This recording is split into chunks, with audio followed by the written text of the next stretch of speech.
And we're live.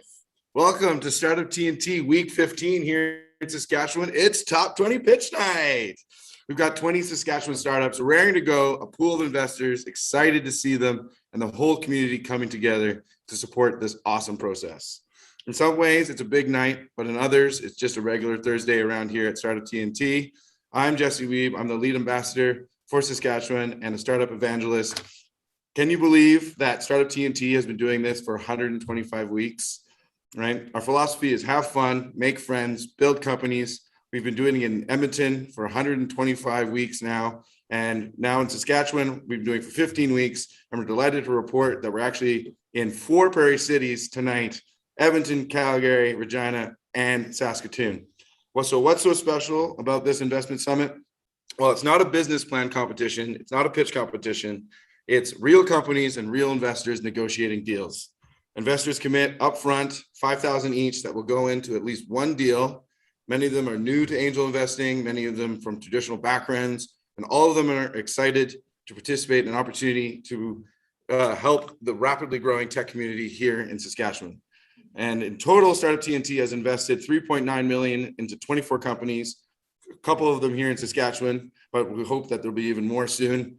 300 companies have applied to our summits over the past 18 months. That's like 600 company pitches at our pitch nights. And don't forget that the final investment decisions are going to be made live at our finale night, which will be on November 18th. But tonight, we're bringing the community together to look at these awesome pitches. And I'd love to introduce the co-founder of Startup TNT, joining us all the way from Edmonton, Tim Lynn.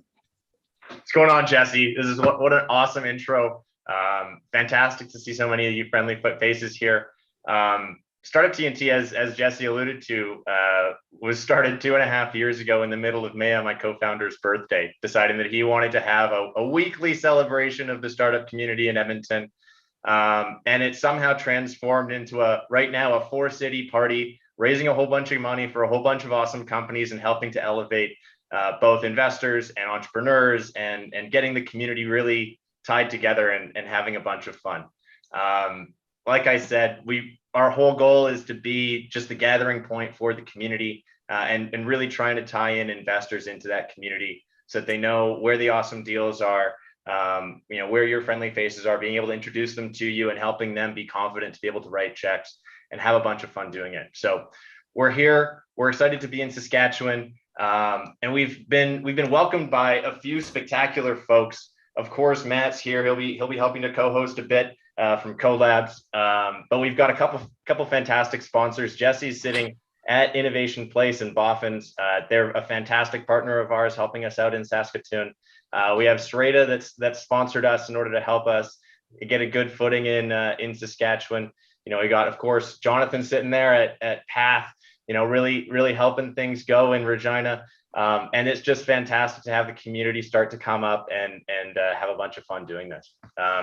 With that, we also have a number of our national brand partners.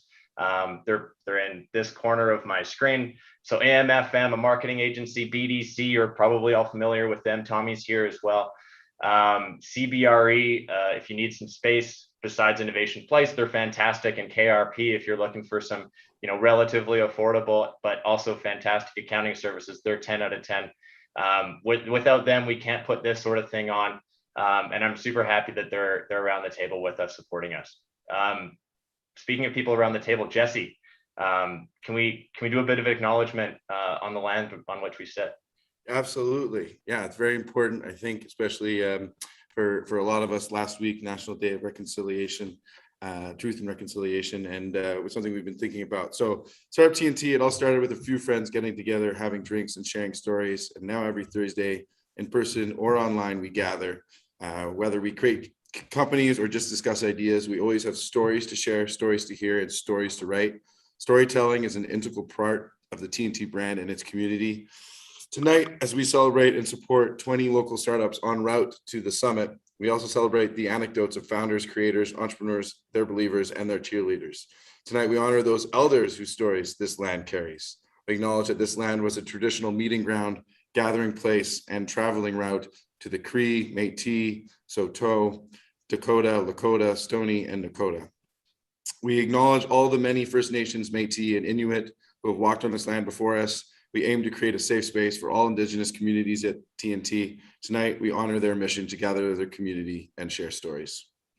So, with that said, I want to introduce our first co-host of the evening, as Tim mentioned, the lovely Matt, Executive Director at Co.Labs. He's an honorary TNT ambassador. He is just a great person to have on our side, going out there promoting Startup TNT. He even recruited his own father to be one of our investors in this investment summit, and we're just happy to have him here tonight. Matt, say hi. What's going on, Jesse? Thanks so much for having me, you guys. It's really a pleasure to be here. I'm fired up to see some great company pitches. And like you said, I am a huge fan of the work that you guys are doing to spur on the angel community, so much that I even did recruit my dad, start close to home, right? If we could all just recruit one person to come participate in this event, we would have a pretty wicked angel investment community in Saskatchewan in no time. So with that, I'm super excited to get into, what are going to be phenomenal pitches. Saskatchewan, as you said, has a growing tech scene. We are seeing some of the fastest growing companies in Canada coming out of Saskatchewan, record year for venture capital. It's all super exciting stuff. So without further ado, let's just hop right into it. I'm excited to introduce a good friend that I've had the pleasure of working with through our co-lead program, Dirk Prop at Immigrate. They are digitizing immigration in Canada and beyond. Dirk, over to you.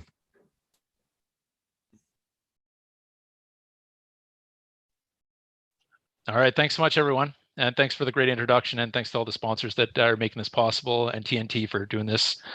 My name's Dirk Prop, CEO and founder of Immigrate Software. I've been making dreams come true for the last 16 years. I found that there's a lot of problems in the industry and decided to take a stab at software to help make it better. Some of the problems, and you might, be surprised here. Imagine being a business and you can't find any staff, and you don't know where to turn to. Well, we have a solution for that. There's a lot of fraud in the industry, and honestly, going through immigration, it's a really challenging and difficult process because it's constantly changing. And with that, we've come up with some wonderful solutions for those problems. One of the main things is we make it really easy in a transparent process where we match anybody who needs any help with an expert in Canada. I think that's really critical to make sure that people get the right help. We take it through our software. We turn the process from 40 hours into 3 hours, which is a huge time saving for employers to make sure that they can get the people that they need, and also for people to get their applications in process to come and work, which is critical. And with all that, we do have it on real-time tracking so that anybody anywhere at any time can find out exactly what's going on, which is awesome to make it a really transparent process. With that, we have some pretty significant traction so far. We've processed over nearly 4,000 applications in our platform to date. We grew from 6 people to 26 people in the last 11 months with only 300,000 investment, which is pretty substantial. A lot of that comes down to the fact that we do have a pretty high price point and some good margins, which investors tend to like. The immigration industry right now is a $13 billion industry. What's fantastic is that the federal government has announced that they want to do all applications online. Ironically, that's what we do. We've been doing it for the last 3 years. So we're a little bit ahead of the game on that, which is great. Also, the government has announced that they want to get 400,000 perm residents into Canada. There's none left in Canada, so it's got to come from somewhere. We're there to be the point of contact. We have some pretty good monthly traction here. We've done quite a bit of business in the last 3.5 years. Most of it's come in the last a little over a year. I just got back from Vancouver Island and Victoria, where we just signed up nearly 600 applications for the next 5 months here. So the big raise that we are trying to do is to basically actualize that revenue. Plus, we got 4 salespeople that are rocking and bringing in more business constantly. But we always room to learn and always room to grow. So immigration is a pretty competitive landscape. There are a lot of immigration consultants, lawyers that do immigration, but it's kind of discombobulated. Because we have a network of 12 consultants across Canada, we can match people up, and we have the ability to grow to work with nationwide clients, which we already currently have. We have some large clients that have 43 restaurants, 50 restaurants, large manufacturing companies, all that. We have it already in place. Plus, we're growing on a daily basis.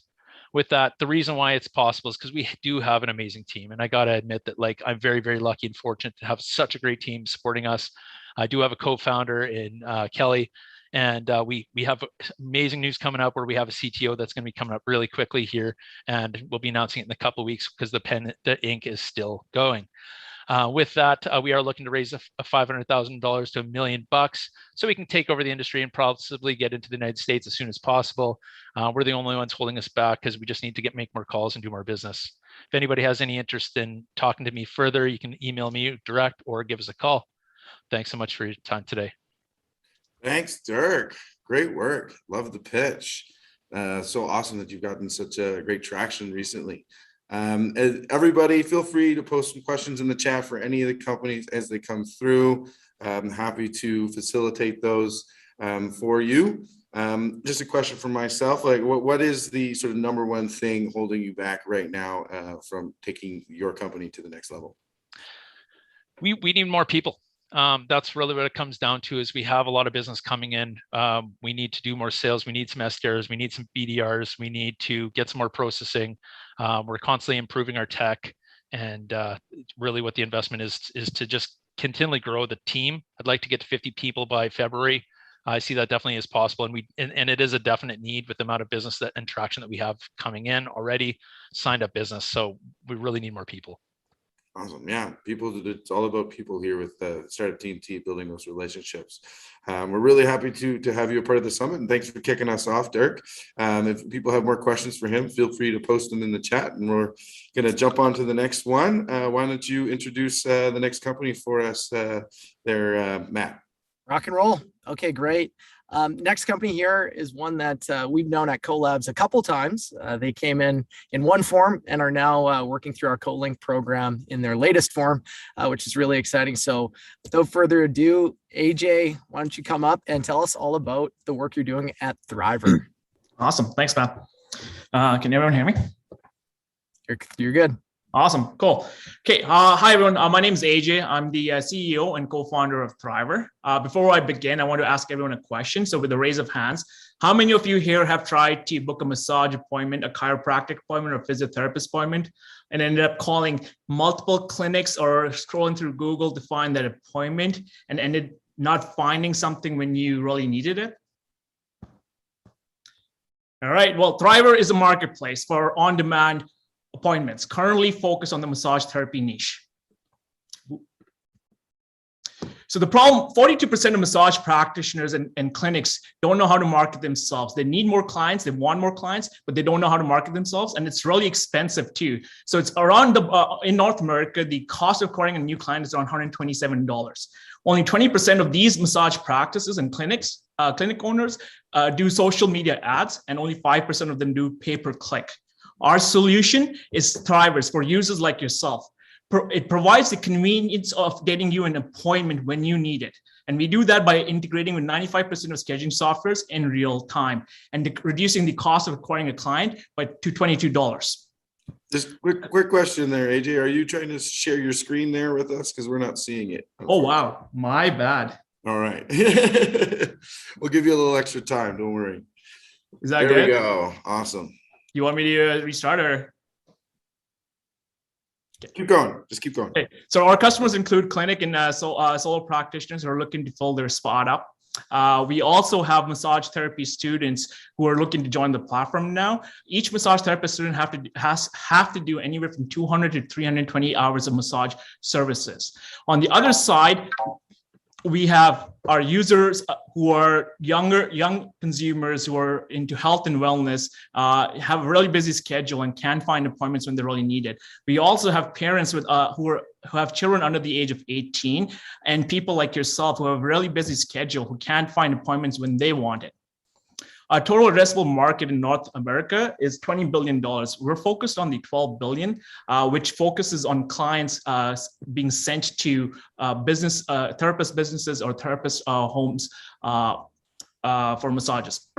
Our current revenue model, we're actually taking 15% per transaction, but we're actually moving to a variable revenue, which will be 20% if the appointment's being made out in a week. And if it's anything more than a week, we'll be taking 5%. This is actually backed by our data that we're tracking. So most of the appointments are being done within the first 7 days, which is around 69%. And out of that, 60% of the appointments are being done within the first 2 days. So one of the biggest things between us and the competitors, the main differences are two things. One is when a user is looking for an appointment and they book with our competitors, they'll likely get a call from them telling them, hey, your appointment, we can't get you that appointment. Can we move you to a different time slot? For us, what you see on our platform is actually what you get. And on the therapist side, they will be getting calls to go more, because they do out calls and we do in calls. They get calls to go further than they really like to. And they also, our traction since November, we've had monthly active users of 120 plus. Our GMV is at 87K. We just reached the 1K appointment mark as well. The team, myself, I'm the tech person. Levi is the sales and marketing person. He's got the gift of the gab, and Regan, who's got a lot of experience in financial and strategic and business development. For advisors, we actually have Preez and Jeff. They're former Soothe people. So Soothe is the biggest on-demand massage company in the world. Preez was their Canada's campaign manager, expansion manager, and Jeff Bishop was their vice president of operations. We also have Jeff Vanzura, who's got a plethora of experience in health and wellness industries. Our ask, we're looking for $100,000 at a valuation of 2.5 pre-money. This will be used for expansion into Calgary. Thank you. If you have any questions, please go ahead.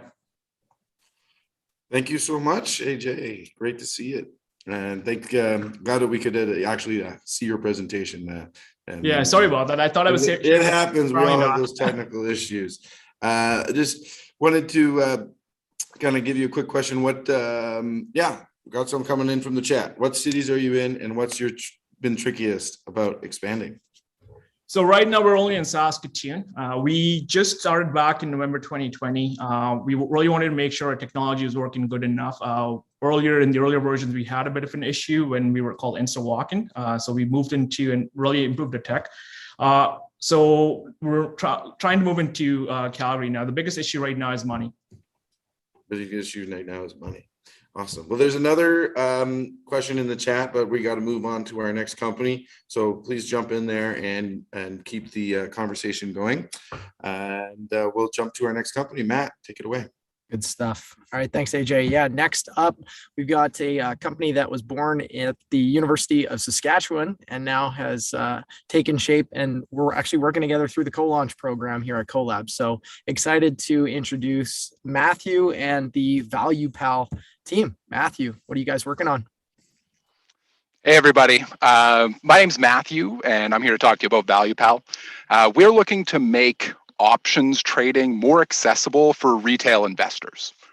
I need to go to my actual slideshow so I can switch slides. Hold on. There we go. So the deal with options trading is that it is confusing. You need to know a ton of different variables, and you actually need to know what all of those variables mean. And then once you get all of that, you then have to blindly execute whatever an iron condor is. That's a real trading strategy, by the way, not a Game of Thrones character. So we're going to solve that. We have this great clean UI. You only need to know 4 different variables, and you don't even need to know what they mean. It's fine. Oh, one other thing.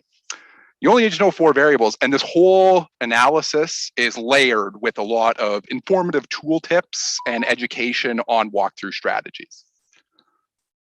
The derivatives market globally is an estimated $1 quadrillion. That's 15 zeros for those of you that are counting. And thanks to Reddit and its war on hedge funds, single contract trades are really starting to gain attention. And institutional investors do not make single contract trades. So we've launched a wait list. We are also planning on moving into influencer networks. That's going to allow us to increase our traffic and generate a lot of buzz. And then based on some feedback we've got, we've actually have a number of different price points ranging from $30 to $100 based on what the needs of our consumers are. For compliance, we are actually going direct to consumer. That allows us to bypass a lot of the restrictions that are in place in terms of compliance when we partner with institutions. And our features will start by not actually touching the market in terms of execution. Instead, it's just analysis, but we are planning on adding an execute strategy button at some point in the future. For our business timeline, we are now launched our landing page. It has discounts, it has early access, it has referrals, so that we can build our pre-launch waitlist. This is the same strategy that a small company you may have heard of called Robinhood used before their launch. We're also enhancing some of our analysis features based on feedback we've gotten from people that are on our waitlist currently. So our team. So we got Dan. Dan is actually a finance and computer science student. He has a huge interest in options. And then we have the handsome guy there on the left. He's in charge of marketing and sales and this.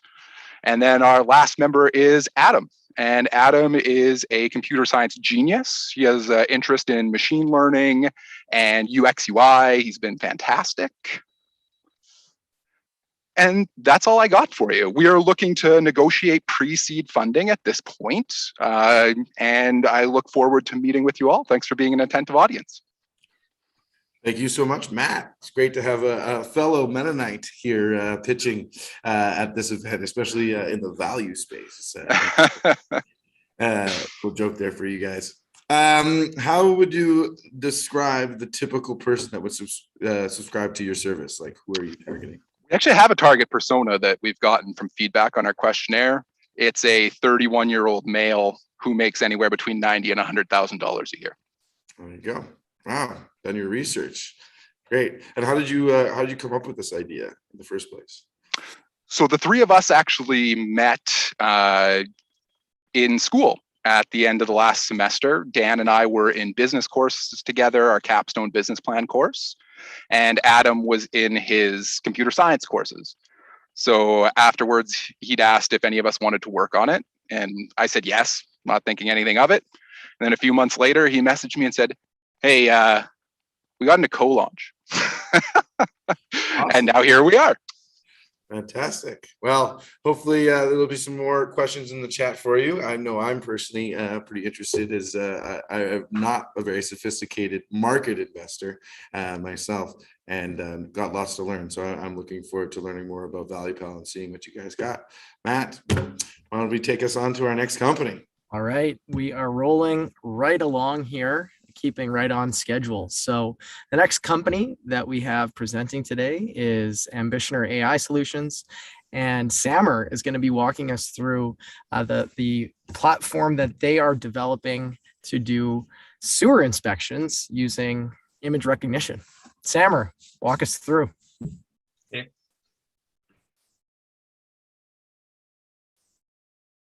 Thank you, Matt.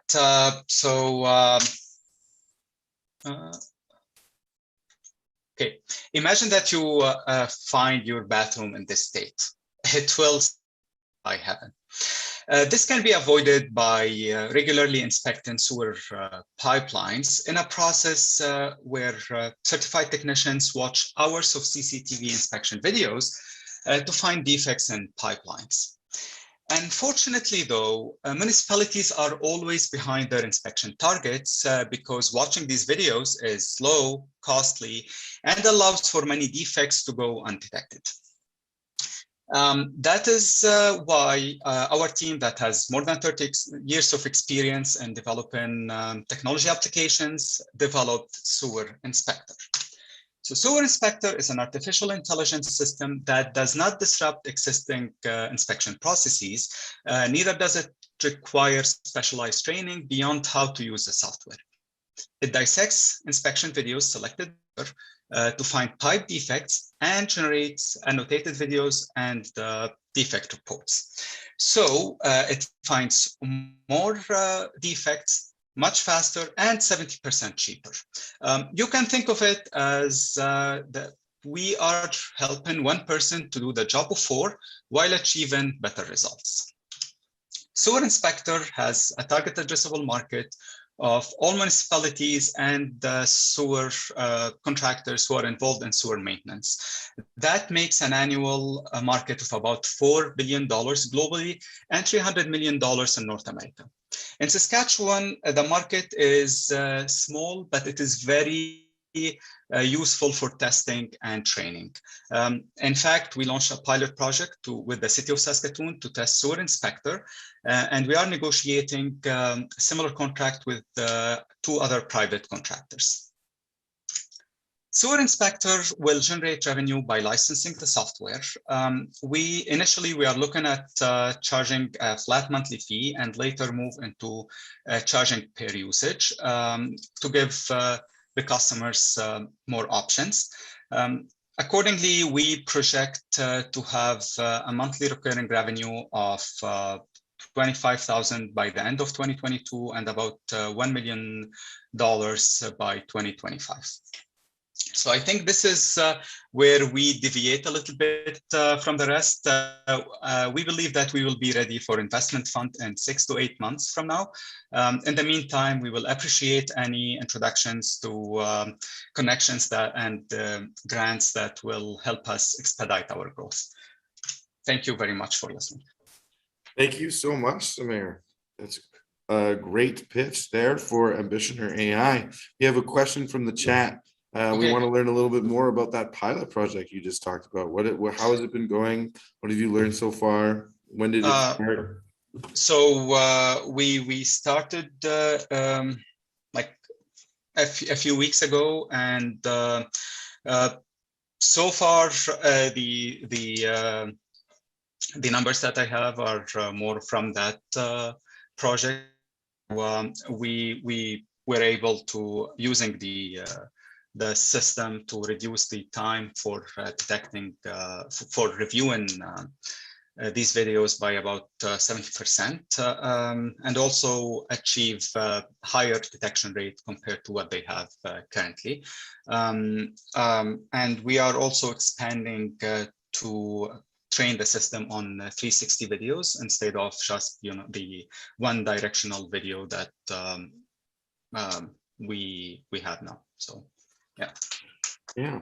Something I'm also personally I'm a little interested in, your team. Like who's on your team? I don't know if we chatted too much about that. Okay, so it's basically myself and Ahmed Wufurgan, who's a professor at the University of Alberta.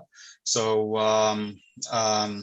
we worked on several research projects related to artificial intelligence applications in civil engineering, including in design and optimization. So that project started with a collaboration with the city of Edmonton, and then it evolved to Sewer Inspector. Cool. Right. Always great to see projects coming out of universities, being able to create startups out of those, and hopefully one day build some really great companies. Yeah, thank you so much for sharing your pitch with us tonight. And Matt, get us to our last company here in our first block. Yeah, we're rounding the corner here, and just going back and forth in the chat with Brandon from Startup TNT. We're looking for Uche and the Xetlink team. If you're on the line, let us know. We want to promote you to a co-host. What was that, Tim? Sorry. He's here. He just waved. Okay, great. Uche, you're up. His name is Che. Oh, it's there we go. Beautiful. Okay, well, we'll get Uche up to present Xetlink. They're building a really interesting technology platform to make it more accessible for people with disabilities to participate in video calls just like this.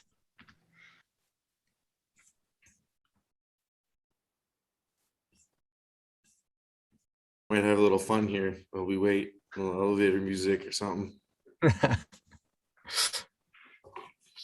Uche, you should be able to unmute. You had your camera. Hi guys, can you hear me? Yeah. Yes. Okay. Okay, sorry, just a second, sorry. Yeah.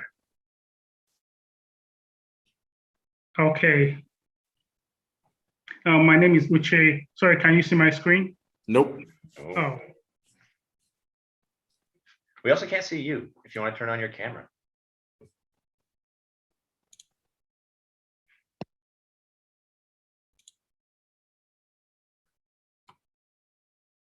There we go. okay. Can you see me now? Well, we can see your screen. Oh, okay. My name is Uche Bonacho. I am co-founder of Xetlink Technology. I represent Xetlink. So the problem we're solving is a problem that actually lies within us here.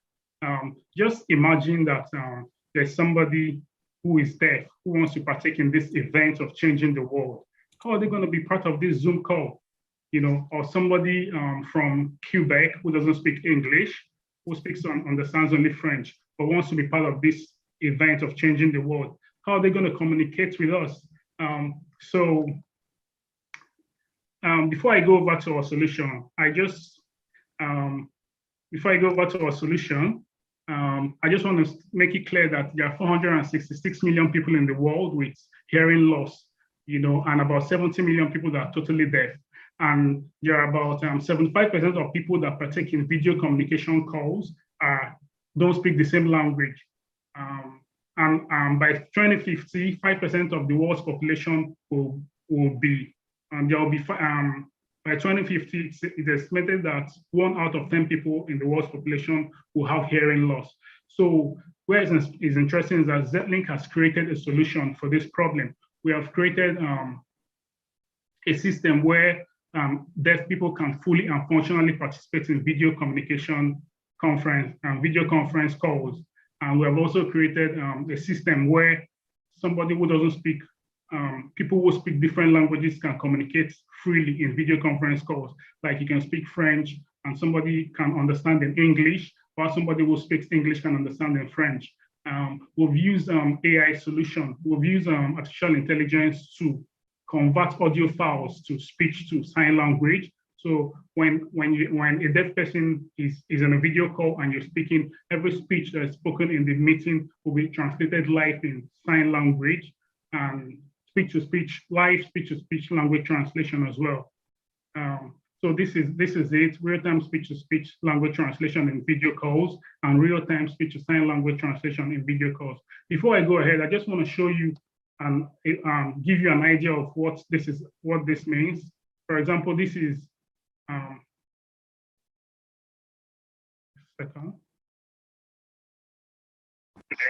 okay, this is our avatar. So whatever word is spoken in this meeting right now, the avatar translates in sign language.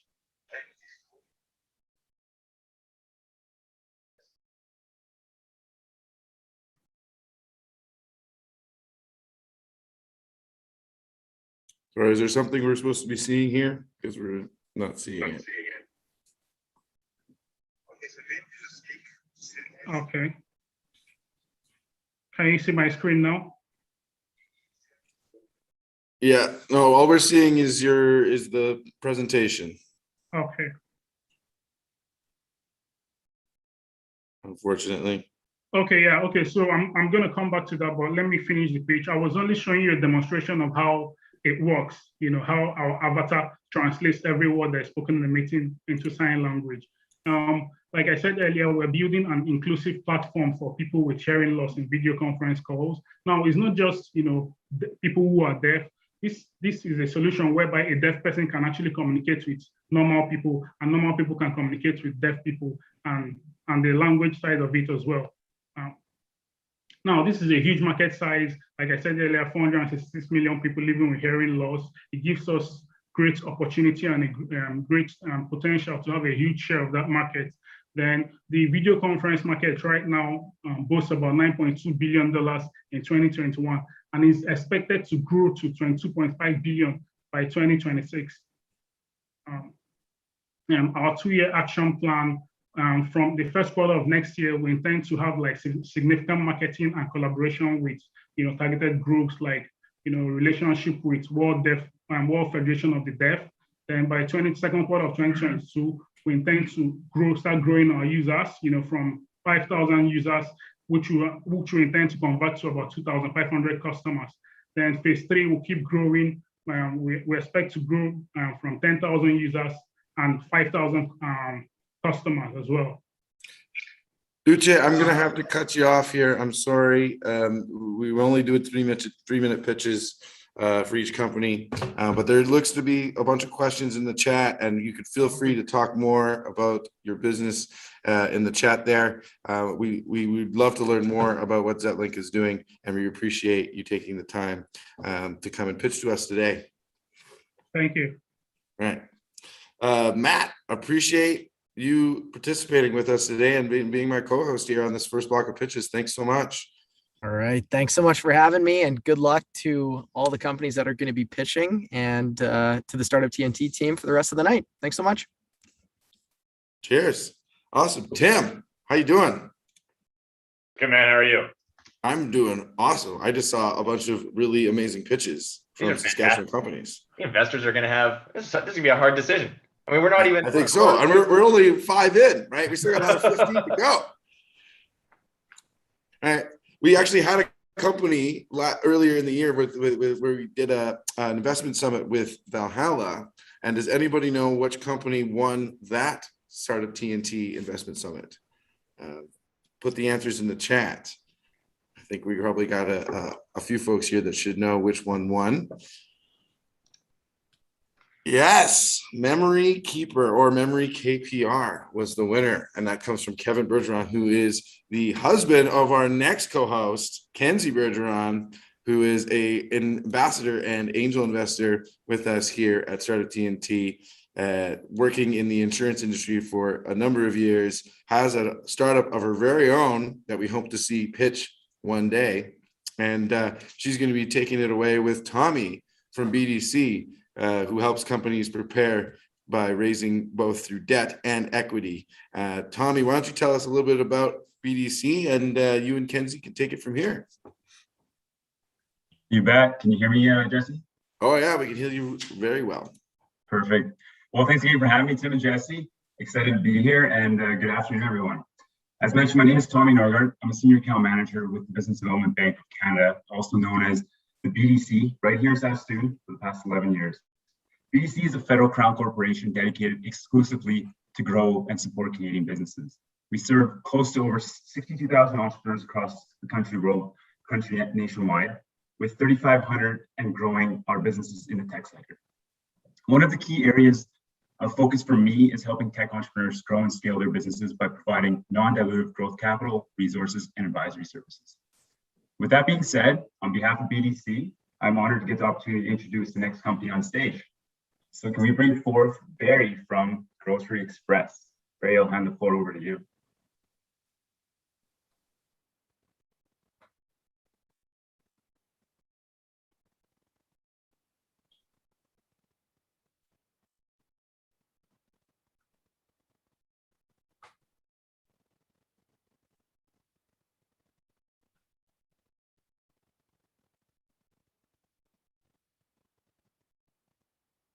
Awesome. Can you see my screen? Yeah, you're good. Excellent. My name is Barry Vopnu, the founder of GroceryXpress. So how many of you for the past 1 year have tried to order groceries online from your non-affiliated grocery stores, for example, ethnic stores, organic stores, or even specialty stores, but you couldn't? Why? Because they don't have an e-commerce website, or they don't have a robust delivery network to get you groceries where you want them. So you have to call them or email them just to get groceries. That's not even convenient at all. These local grocery stores wants to come online, but it's so expensive to create an e-commerce website. So the solution to that problem is GroceryXpress. Customers can order from multiple stores on our platform and get it delivered within 1 hour, while non-affiliated grocery stores can set up an e-commerce website just like that. At this point, you'll be wondering, why can't huge players like Instacart do something similar? Because they built on existing e-commerce infrastructure. Just like Instacart, we have on-demand grocery delivery service, but most importantly, unlike Instacart, we allow non-affiliated grocery stores to create an e-commerce platform, and they can manage that platform. So how does it work? Customers come to our marketplace, place an order for groceries, local store partners put those orders together, our shoppers or delivery guys go to those local locations, pick up the groceries, and deliver it to the user.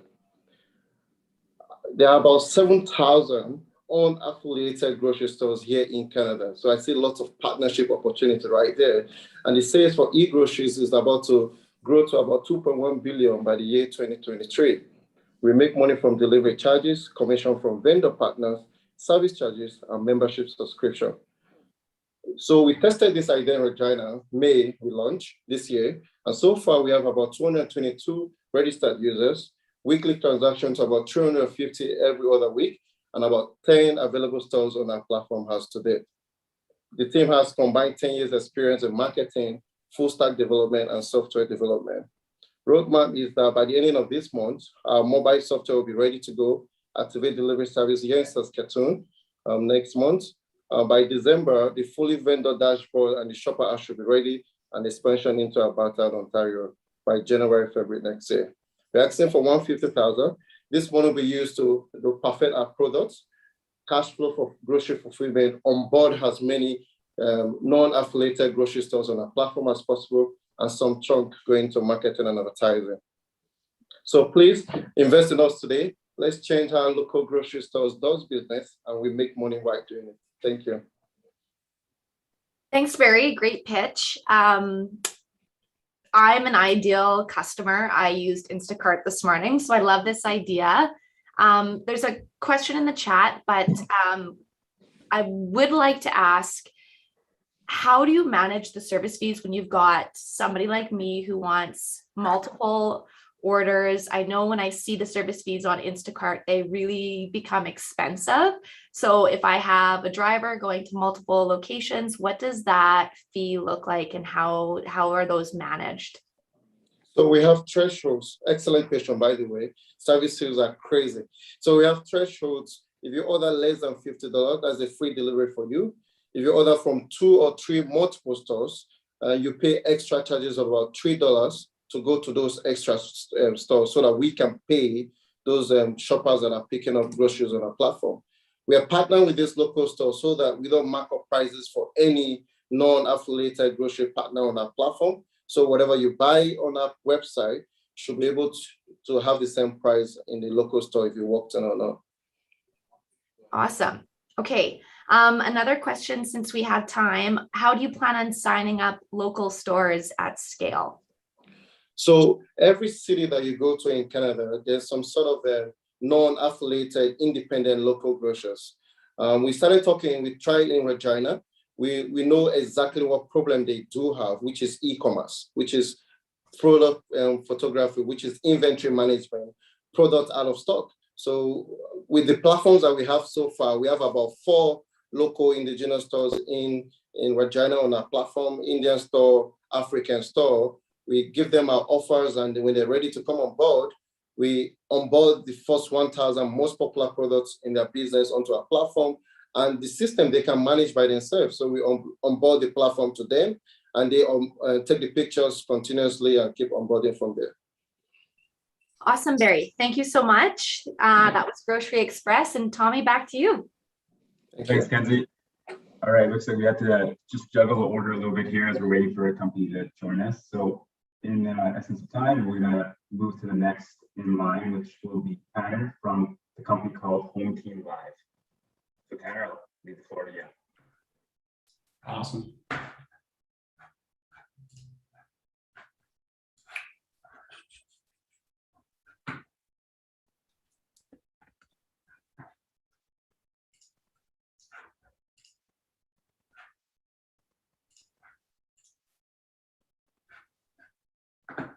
All right, and everyone can see the screen? Awesome. Welcome to HomeTeam Live, stream and watch local sports from anywhere. My name is Tanner Getz, the co-founder and CEO of HomeTeam Live. This idea really came out of my love for sports. I've seen my friends and family not be able to watch their loved ones' games when they're away, live out of province, or can't make it to the venue. I'm also coming to you today with 10 plus years in media and live streaming experience.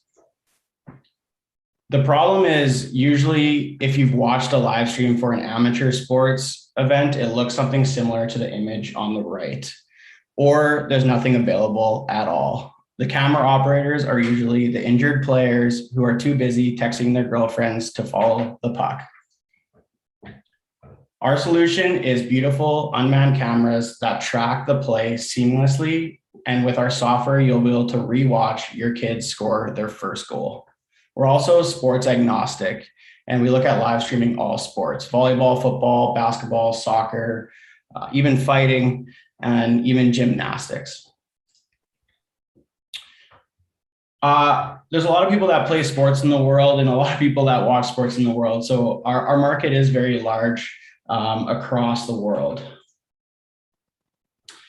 Since SaaS Startup Summit, we recently won the Start Cohort 5 demo day with the Cultivator, and we've been able to complete our MVP and begin building new partnerships with new leagues and venues. And we are also excited to be in the midst of a raise for convertible notes. We pride ourselves on an engaging viewing experience, which is a responsive and mobile-friendly design, live on-demand streaming, maintainable admin dashboard for teams, a personalized experience for users, gameplay effects, and automated cameras. Our customers are league executives and venue managers, so we are a B2B company. We already have a lot of traction since starting HomeTeam, and this is to do with a MOU partnership with SaskTel to air games on television, as well as a partnership with Direct West to sell ads for the streams to their vast amount of clients. Our business model features subscriptions on a monthly or seasonal basis to a league or the app. Ad revenue, so we'll have commercials and overlays over top of games, production for live shows or create videos that can go in between the periods, hardware sales and installation. This will be just sold to local clubs. And we also want to be a community-based organization where we have a revenue share with the teams and local clubs. We're already projected to make over $500,000 by the end of this hockey season with our first group of customers. And that's all I have for you today. Thank you very much for watching my presentation. Awesome, Tanner. Thank you. I definitely feel this problem. I've watched amateur sports and really struggled or not been able to watch them at all. So I can definitely relate. Question on the feedback on the subscription model. I think about, say, a family with multiple children, multiple leagues, that cost does add up. Is there any opportunity to do like purchase per game or just be a little bit flexible with the way your revenue models?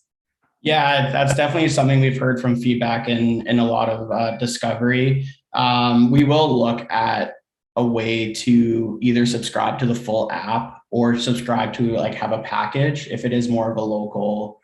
So if you're in Regina, you could, subscribe to Regina Minor Football, let's say, and Hockey Regina, let's say. So we will look at that. We've been focusing on that as well. So awesome. A little bit of feedback from the chat. So was that video a real example of the product in action? And it was answered. It's a real example. Congratulations on the check. That's really great. What sort of traction do you have right now? So the answer to the questions is all of the footage that you see here was done by me. So I installed these cameras and we've just been testing this product quite a bit. So those were done by me. The traction right now is those two partnerships with the SaskTel and Direct West will be very big, as well as we also have an MOU with the Saskatchewan Junior Hockey League. So that'll be our first project where we'd be in those rinks across Saskatchewan and be able to do the subscribers and sell ads and do all of that with the league. So that's the big traction there. Is awesome. Just those first group of customers. So good for you guys. Thank you, Tanner. HomeTeam Live. Great pitch. Back to you, Tommy. Thanks, Kenzie. Yeah, amazing pitches so far. So the next company introduced to the stage is called Nanogram Pharmaceuticals. And Stephanie is going to tell us a little bit more about the business. So Stephanie, I'll leave it to you. Thank you. I'll just share my screen here.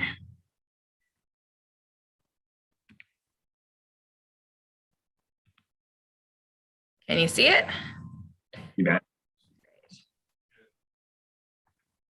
Okay. Okay, so hi everyone. I'm Stephanie Yeboah, the founder of Nanogram Pharmaceuticals, prescription compounding for the 21st century. And before we get started, a compound is a medication that a pharmacist creates that does not exist commercially. I'm a compounding pharmacist by trade with 10 years of experience. I recently sold my successful compounding practice outside Victoria, BC to Rubicon Pharmacies. Nanogram Pharmaceuticals is not an online pharmacy. It's a unique, full-service B2B compounding pharmacy focused on selling high-quality custom medications to pharmacies and veterinarians using an easy online platform so they can generate a profit. The market for compounded products in Canada is diverse and growing sector. Profit margins on compounds are much higher than standard prescriptions. Based on Saskatchewan data alone, annual gross sales of compounded prescriptions are estimated to exceed $50 million and exceed 1.36 billion Canada-wide. And that's not including veterinary or hospital-prepared compounds, which are not tracked. There are a few key problems with compounding in Canada. There are lots of pharmacies making expensive, low-volume compounds, which leaves money tied up in resources.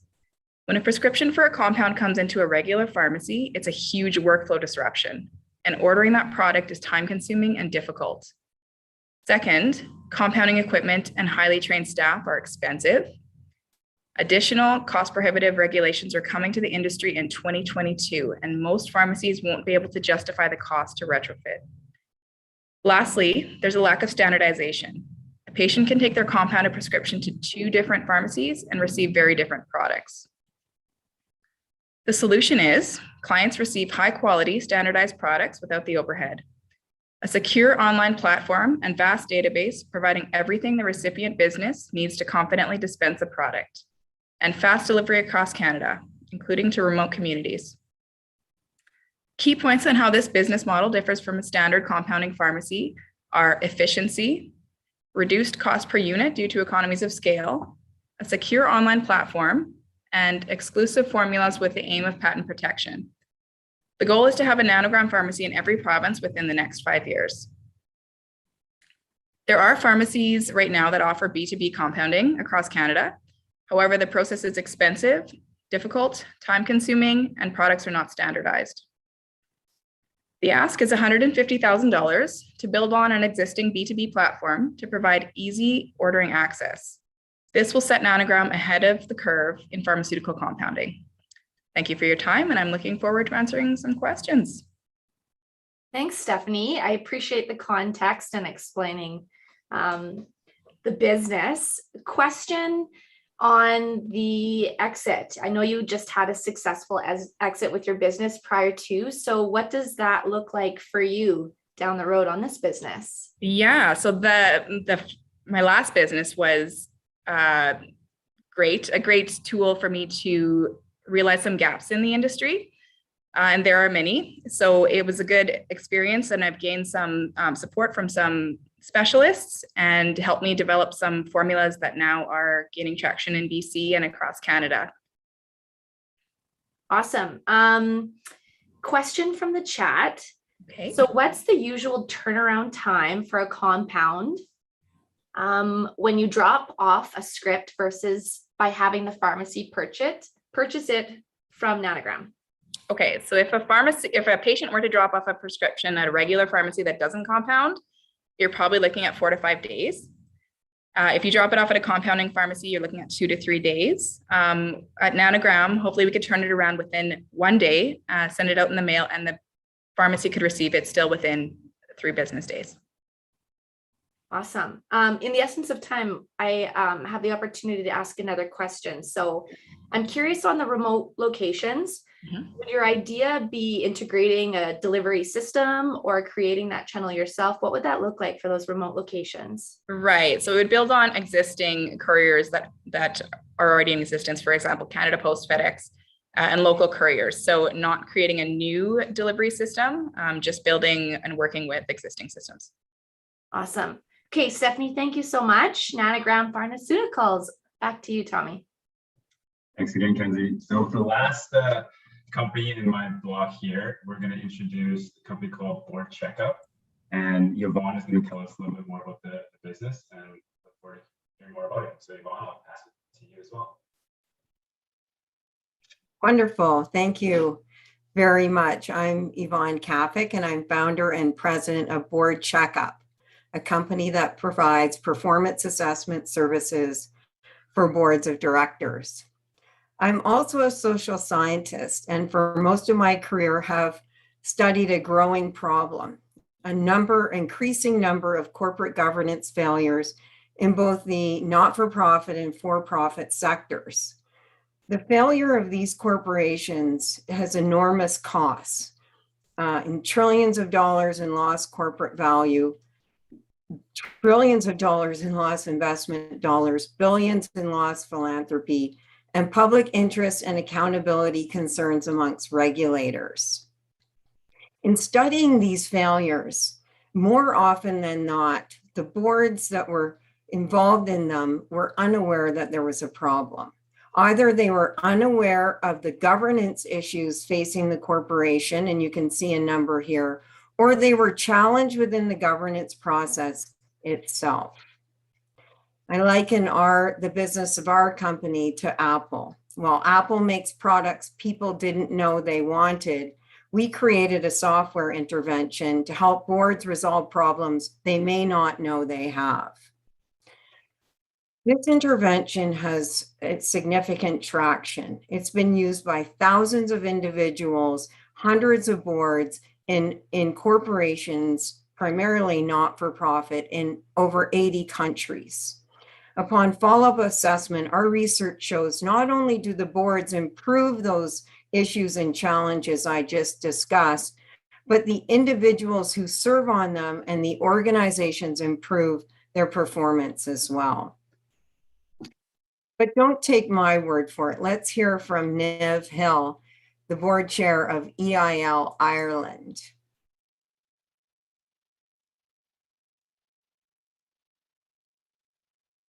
Efficient, we communicate better, we get more work done. What's done between board meetings and during board meetings is a lot more than we previously would have been achieving. I think when you can have that conversation of seeing we didn't get a great score on X on how we run a meeting, that being able to have that conversation and people voicing how they feel does leave you, things can improve. You take steps to make it better, and that it's everyone involved in the board can give their input on that. It's not the chair going, I know how to make everything better and I'm going to unilaterally make this decision. It's a conversation, and it's a great starting point.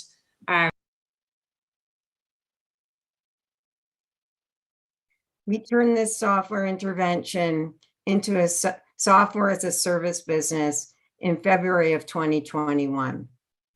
We have over 1,000 registered users and new subscribers to a free trial, a paid subscription that provides unlimited board performance assessments, the ability to assess performance, track them, and compare those results over time and benchmark them against other corporations.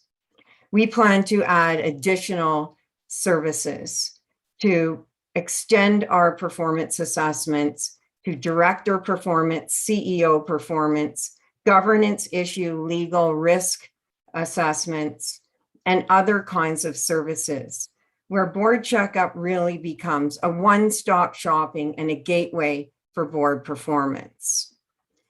In the not-for-profit sector alone, just in North America, there are 2.5 million of serviceable, obtainable corporations, either incorporated charities, not-for-profits, or even volunteer boards that amount to $1 billion industry. We're seeking 250,000 to 500,000 investment to grow our already large market share, to grow our team and business, to market, sell, and support our services, and to program those add-on services. We believe that. Sorry to cut you off. Okay. Just a quick 5 more seconds, and then we've got okay, a yeah. question. So we believe investment in our company will help us grow, scale, and leverage our unique platform in other governance contexts. So Board Checkup isn't just for nonprofits, it's for businesses, governments, and intermediaries. Thank you. Thanks, Yvonne. Thanks for that great pitch. Just a quick question on conversion strategy. So what do you see as far as conversion rate in that strategy to go from that free trial to the paid service and then the add-ons?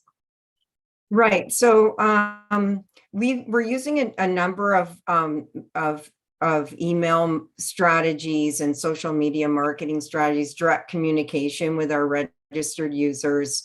We had a special subscription rate, and we're working on other kinds of strategies to convert our registered users into paid subscribers. We're registering an increasing number without any marketing. We have over 1,100 registered users, and we're gaining new users every day. So I think this, the investment will help us implement some of those conversion strategies, both of those registrants and to attract new ones. Awesome. Thanks, Yvonne. Thank and you. Thanks for Checkup. Back to you, Tommy. Thanks, Kenzie. So it looks like I get the pleasure of introducing another company to the stage. So last one here on my block is going to be Omnee. And David Johnson, I'm going to let you tell us a little bit more about the business. David, I'll pass it over to you.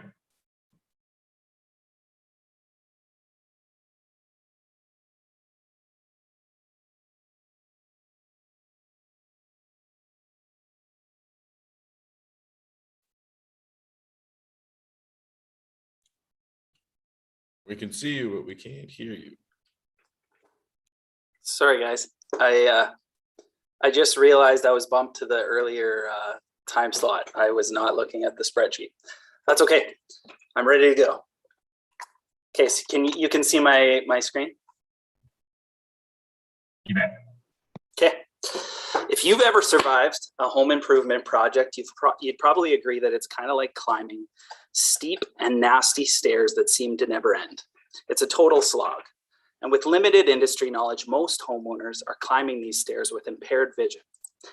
Now imagine someone offers to help you and you gratefully take their arm and start walking up those stairs together. But just as you reach that first landing, they stop and say, well, it's been a pleasure serving you. I hope you have a nice day. And I hope you make it to the top. And then they leave you to climb the rest on your own. Companies like Angie's List, HomeStars, Home Advisor, House Porch, Thumbtack Handy, TaskRabbit, Jiffy Setter, Renovation Find, Kajanga, Fix It Up, Fixter, Trusted Pros, Trusted Saskatoon, and many more like them. They'll walk you up a few stairs, maybe two flights, and then they'll leave you there to find your way. That's why the top 10 home improvement tech companies combined hold only 0.24% of the $500 billion home improvement market in North America. Now let's rewind the story and imagine that instead somebody walks you over to the elevator, presses the button, helps you on board, and takes the ride all the way up with you. See, at Omnee, we've built you an elevator and we're with you until you reach every single one of your home goals. Omnee is a scalable, technology-based general contractor backed by almost 2 decades of industry experience and a few secrets that we stole from the insurance industry. Here's how our product works. You describe any maintenance, repair, or renovation job. You share a few photos with us. Then you spend time with your family. You work on hobbies or whatever gets you up in the morning. Omnee takes care of everything else, making sure that your home to-do list won't keep you up at night. You'll get a free quote for every job along with a local price index, so you no longer need multiple quotes. Omnee quotes are generated using a massive untapped database of local pricing in 430 North American cities. Then we connect you with one of our preferred local contractors in each city. Our pros provide time and location tracking and illegal contracts generated with every job and change order. Omnee takes care of the quoting, admin, and customer service on every job, saving our pros about 30% of time and effort, meaning they're happy to work for 10% less. And that 10% is the primary source of Omnee's revenue. Speaking of which, we've been generating consistent revenue since we launched in June, and we're partnering with the fastest growing real estate brand in the world to scale up our product. Omnee is active in 3 cities already, with nearly 100 realtors signed up since August. And we've been invited by other agents and brokers to 26 other cities throughout the US and Canada. Omnee has a killer team of 11 creative and passionate people, and we've all been working hard to develop the systems that we need in order to scale. We're just opening a $1 million seed round, and our focus will be sales, marketing, and continuing to grow our distribution. At Omnee, our strategy is to develop a long, value-based relationship with every homeowner, realtor, and contractor. Every move we're making is designed to deepen that relationship. Ultimately, we envision homeowners in every corner of North America taking the elevator over the stairs. We believe it's time for effortless home improvement. That's all I got for you. Thanks, David. Great pitch. A great question from the chat. So I'm going to start there. Could homeowners use this service for a new build to line up a series of contractors? Absolutely. So it's designed for any size of project. There may be a few elements, like we don't have any permit aspects to what we do. So we expect that the contractors that are being hired would be getting their own permits for the jobs. But it's very possible. We just actually had a $300,000 project run through the platform, and it's humming along nicely. So I don't see why not. Well, congratulations on all the traction. That's really exciting to see. So thanks for the great pitch. That was Omnee. Back to you, Tommy. Thanks, Kenzie. Well, thanks again for having me co-host today. It's been a pleasure. I look forward to hearing the rest of the amazing pitches here. I'm going to stay on board till right to the end. And I'm going to pass it off to our actual hosts, Tim and Jesse. Thank you. Thank you so much, Tommy from BDC, and Kenzie for taking us through those companies in that last block. There's some really great companies in there. As we said earlier, Tim, this is going to be a hard decision at the end of the day, isn't it? 100%. I don't know. It'll be really fun to see what happens over the next month and a half here. I'm expecting some fun conversations. How's everybody doing? How's everybody enjoying these pitches? Definitely got some people posting in there in the chat, sharing that support with each other. We encourage that from all of our entrepreneurs that are pitching today, and also some people who are joining us that might have their own startup.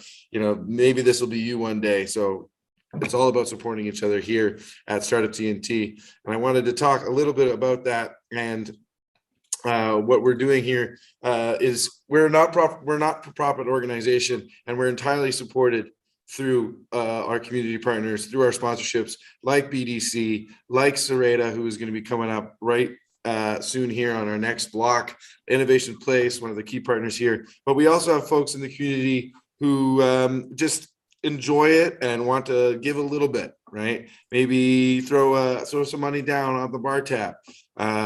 Maybe put a little extra in for one of the after parties.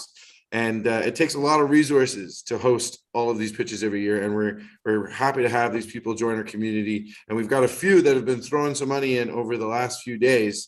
And why don't we tell us a little bit about that, Tim, and what we've been raising over the last few days from some of our community sponsors. Yeah, it's been fantastic. We have some of our past startups, we have some of our past investors. By way of example, in Edmonton, one of our longtime investors, John Pinson, tossed $2,000 into the hat. Took 5 minutes for Ashif Mauchi in Edmonton to just be like, "Oh yeah, sure, here's $500. It's fantastic." Red Thread out of Vancouver loves to see these pitches and loves to see the deal flow, and they're in for $1,500. It's fantastic to see the community come through. Yeah. One of the great ones today, we actually had Jeff Shirley, the founder of River City Innovations, committed $500 to Startup TNT. So we're going to be definitely enjoying some beers tonight at the after party. We had the CEO of GTV Optics over in Alberta as well, throwing $1,000. So if you're interested in throwing in some money into the proverbial pot for Startup TNT and keeping more of these type of great events happening so we can get more angel investors in the community, get more money raised for some of these early stage tech companies, and really grow the economy here in Saskatchewan, we encourage you to do so. And I'm sure links are going to be posted in the chat so that we can make that happen. Yeah. Anything else I'm missing, Tim, on our community supporters that we need to highlight at this time? No, I think that's fantastic. Yeah, we actually had one of our consultants who actually helps with the sponsorships. He threw in $500, Matt from Westlink, and we're just so thankful for all the people that come together to make this happen. Next in our awesome block of pitches, we've got two. Actually, sorry, it's going to be Tim and then Brett Bostick from SREDA, which is the Saskatoon Regional Economic Development Association, which provides a lot of amazing services for local entrepreneurs. And we're so great to have Brett here, actually from Regina. He is the only SREDA representative down there in Regina, but we're happy to have him call in and join us today. Brett, why don't you say hi? Hey, thanks so much, Jesse. Yes, the one and only. So SREDA, yeah, like you said, the Saskatoon Regional Economic Development Authority. We work to strengthen the local economy of Saskatoon and area. We also assist entrepreneurs all across Saskatchewan with our Square One program. So that's in the initial steps of starting and growing their business.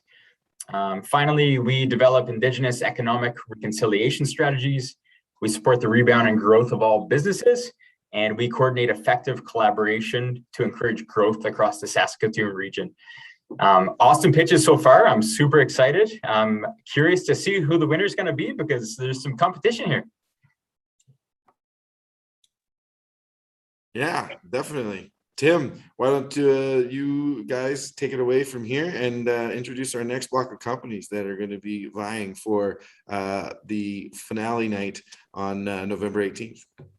Yeah, Brett, let us know who's up first, and I'll come in with the questions on the back end. Perfect. Thank you so much. So next we have Anika Mang with TrailCollectiv Technologies. Take it away, Anika. All right. Let me just get the screen up here. Oops.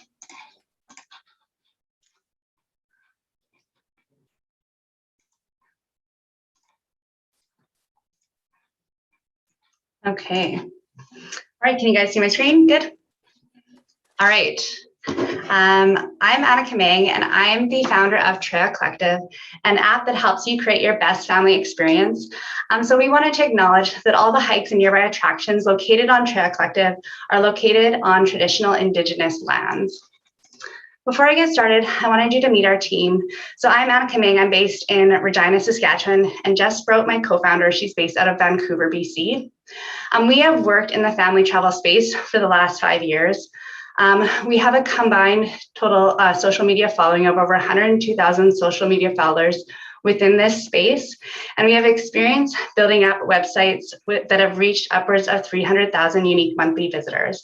We are also experienced and have community groups within this space as well. So the problem, the idea that traveling, exploring, adventuring, and everything fun ends when you have kids.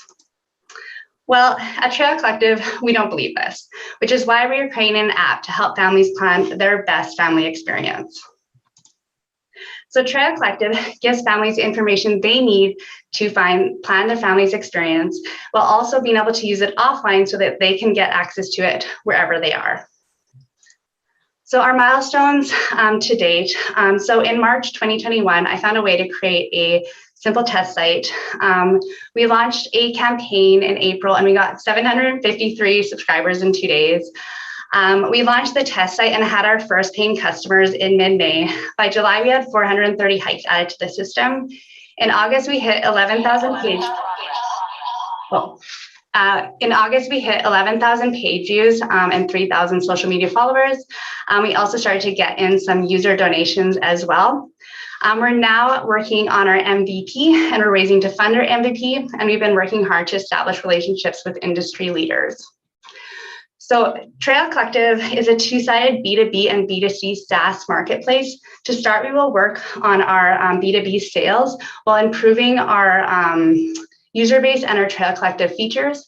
Once these are established, then we will introduce premium pricing. So $100 million, that's our estimated market size of families planning day trips and vacations in North America.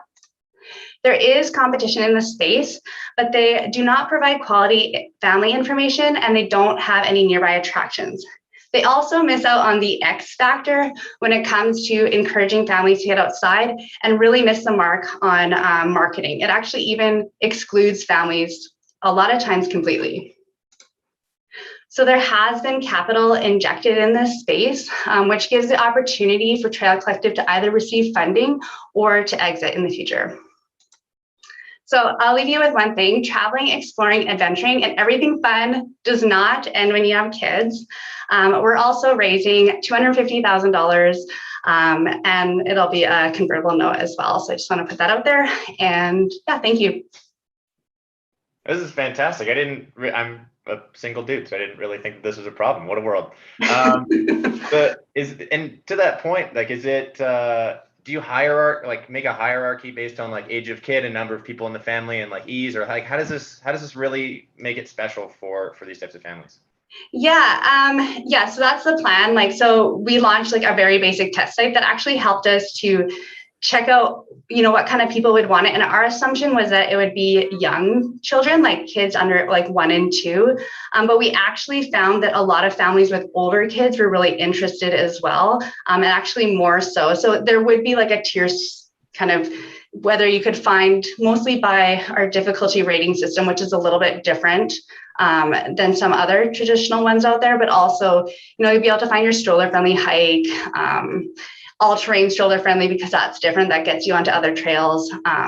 We also are rating it slightly different, where we have an easiest option, and that seems silly, but a lot of the trails that some of them are showing up on our site actually aren't even on other sites because they're not considered like they're walks or hikes. Like we consider them hikes, but a lot of people necessarily wouldn't. And we're also considering even city walks as well within our system as well. Super cool. In a few seconds here, but where are most of your users, coming from? Like, what geography are they at right now? Yeah, so we were heavily focusing on certain regions. So we actually have a lot in Saskatoon and Regina, and then Vancouver. Some in Calgary as well, because I wrote a book with hikes for families around Calgary as well. So we have a lot of hikes there. So I love it. This is super cool. Good work. Thank you. Who's coming up next? Yeah, great pitch. Awesome job. Next we have, I apologize if I destroy this name, Aldo Scribanti, and he's with SaskLander. So take it away, Aldo. Yeah, perfect. And yeah, you got it just right. I guess, Jesse, would you mind? Perfect. We're sitting in a room here together. Here, let me see. Hope everyone can see my screen. Yeah, you're good to go. All right, perfect. So when thinking of rural property, one aspect that's often overlooked is land access and the difficulties that surround it. Right now, landowners are underserved with modern options to manage land access. The best current method of managing access is to post a physical sign on a board on every piece of land that you own. This doesn't scale well, it's expensive to maintain, and it doesn't really give you any additional information about who's on your property. One of the biggest problems is the accountability factor. When someone comes up that you don't know onto your land, you don't want to let them on, right? Imagine if some stranger walked up to your door and asked if they could use your hot tub. For people seeking access to private property, there's a big problem for legal and legitimate reasons. There's a big problem with finding the landowners. Right now, the best option is to take an RM map, drive to someone's house, knock on the door, and try to ask if they will let you on. We're hoping to make land access faster than an RM map, as easy as a click of a button, and accountable with a two-way rating system. Landowners can post their land digitally and set access permissions depending on what activities they want on their property. They can then also manage access requests with a click of a button. For land users, they can filter land by activity, see what land is available, send a request right to the landowner, and get accepted or declined without needing to go out and without us giving away personally identifying information. This could be for recreational reasons such as hunting or snowmobiling, or for corporate access reasons such as surveying, energy infrastructure, installation and maintenance, and a couple more. We launched the early access version of the platform June 1st of this year, allowing landowners to sign up. Since then, we've added about 175 parcels from 117 landowners and secured a contract with the Saskatchewan Snowmobile Association to manage their permission and trail data. This accounts for about 2,500 landowners with 1 to 10 parcels each. How big is the actual market? In Saskatchewan alone, there's 21,000 landowners, and through our surveys and customer engagement, we found that 82% of landowners that we've talked to have had access requests, some of them at the peak times having upwards of 20 calls a day to get onto their property and no means of tracking who's on and who's not. In terms of land users, again, just looking at the Saskatchewan market, we're talking about almost 1 million day or access trips per year and almost $500,000 spent annually. In North America, recreational access and recreational activities is an $800 billion industry. For businesses and organizations, it's a lot more difficult to get numbers. Either they don't track the cost for getting access, or they don't want to make this information public. But talking to some of our stakeholders and organizations, such as Ducks Unlimited, they need daily access to rural parcels.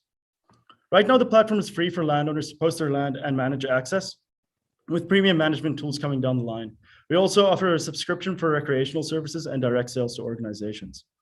We've just launched the early access beta version of the platform October 1st, including recreational requesting and org accounts. The plan for 2022 and beyond is to add premium landowner features, do more pilots with organizations, and to continue scaling throughout Saskatchewan, then Canada and beyond. We're looking for $500,000 to help fund the next 12 months of operations to really increase our marketing budget, to get it in front of people, and to develop those features. Thanks. This is super cool, and another problem that's not close to me, so this is nifty. What, in terms of the traction that you have right now, which of those categories of users, of the people looking to access the land, have you found the most traction with? So hunting is the most vocal group. They're the group that everyone's the most concerned about. I don't know if you're familiar, but the Trespass Act is changing in Saskatchewan, so there's a little bit of a different requirement to get permission to be on property. You have to get explicit permission. And so hunting was kind of at the center of that whole thing. So they're the most vocal group for wanting access to property and for trying to sign up early. The next group is obviously the Snowmobile Association. And then, yeah, we've been, one of our key partners from the beginning has been the Association of Rural Municipalities. And so they've been helping us on the landowner side. Super cool. And from a regulatory perspective on the hunting side of things, when when you're hunting, do you have to tag where you've hunted that animal at and have, appropriate access and everything like that? Is there a way to tie in that way? So you need to tag the animal once you've shot it or killed it. However, in terms of the location, you need express permission to be on the property, right? So it's decoupled from the actual hunting and where that is. With our platform, with the data that we're going to be collecting, we could hopefully merge those, but right now, yeah, they're completely decoupled. You do need written permission or verbal permission to be on property though. And so we're trying to address that aspect of it. And that's also for infrastructure installation, like SaskTel and SaskPower, they also need permission to be on property. So, well, this is fantastic. I'm looking forward to learning more over the next few weeks here. Great pitch. Thanks, Jim. Brett, what do we have next? Is it another company that I have no idea anything about? This one is, I don't know if you have any rental properties. I do, so I'm interested in hearing this. Andrew Tate with Optimized Rentals. Let's take it away, Andrew.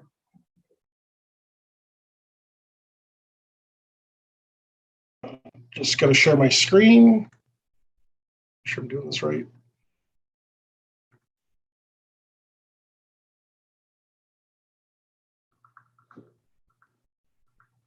Can you guys see my screen or not yet? Not yet. Oh, sorry about that. 1 second. There we go.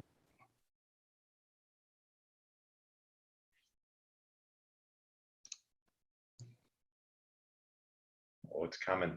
There it is. There we go. Oh, perfect. Oh. Well, welcome. My name is Andrew Tate, and I'm the CEO and co-founder of Optimized Rentals. Our mission is about connecting good tenants with good landlords.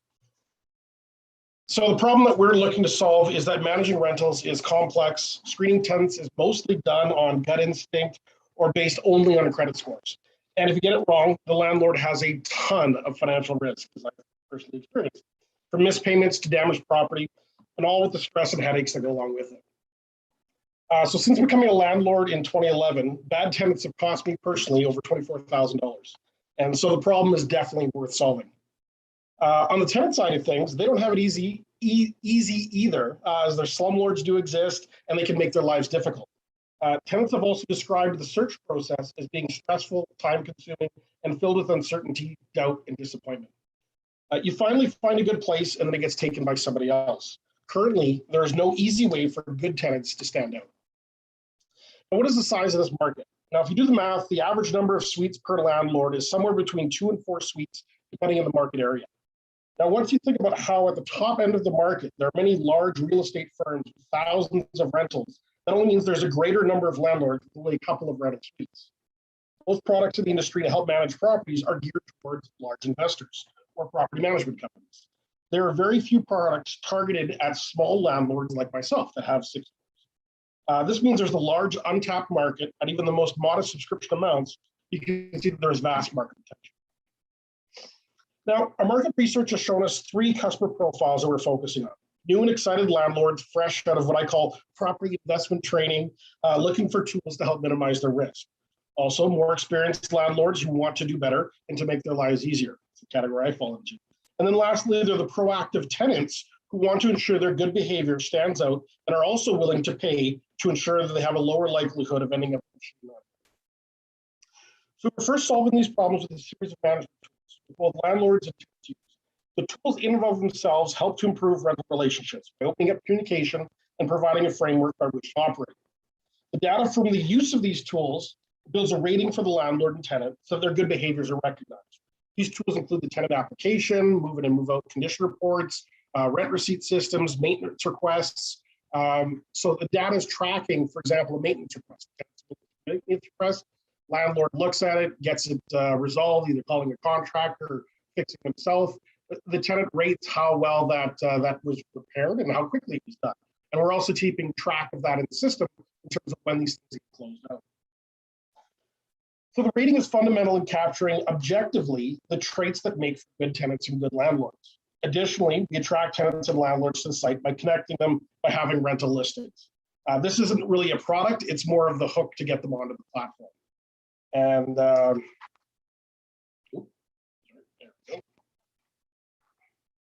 so a little bit of our backgrounds. I've got a marketing and entrepreneurship background with a BCom and been in the industry for 11 years. My co-founder, Brent, he has an IST diploma, app development major, and more importantly, 16 years of web app development. And so our team is strong and robust. And we're still in the earlier stages. We're just getting through the beta phase right now. We're just implementing what I would consider as the framework for a subscription model. So we haven't actually been charging our customers for these services yet.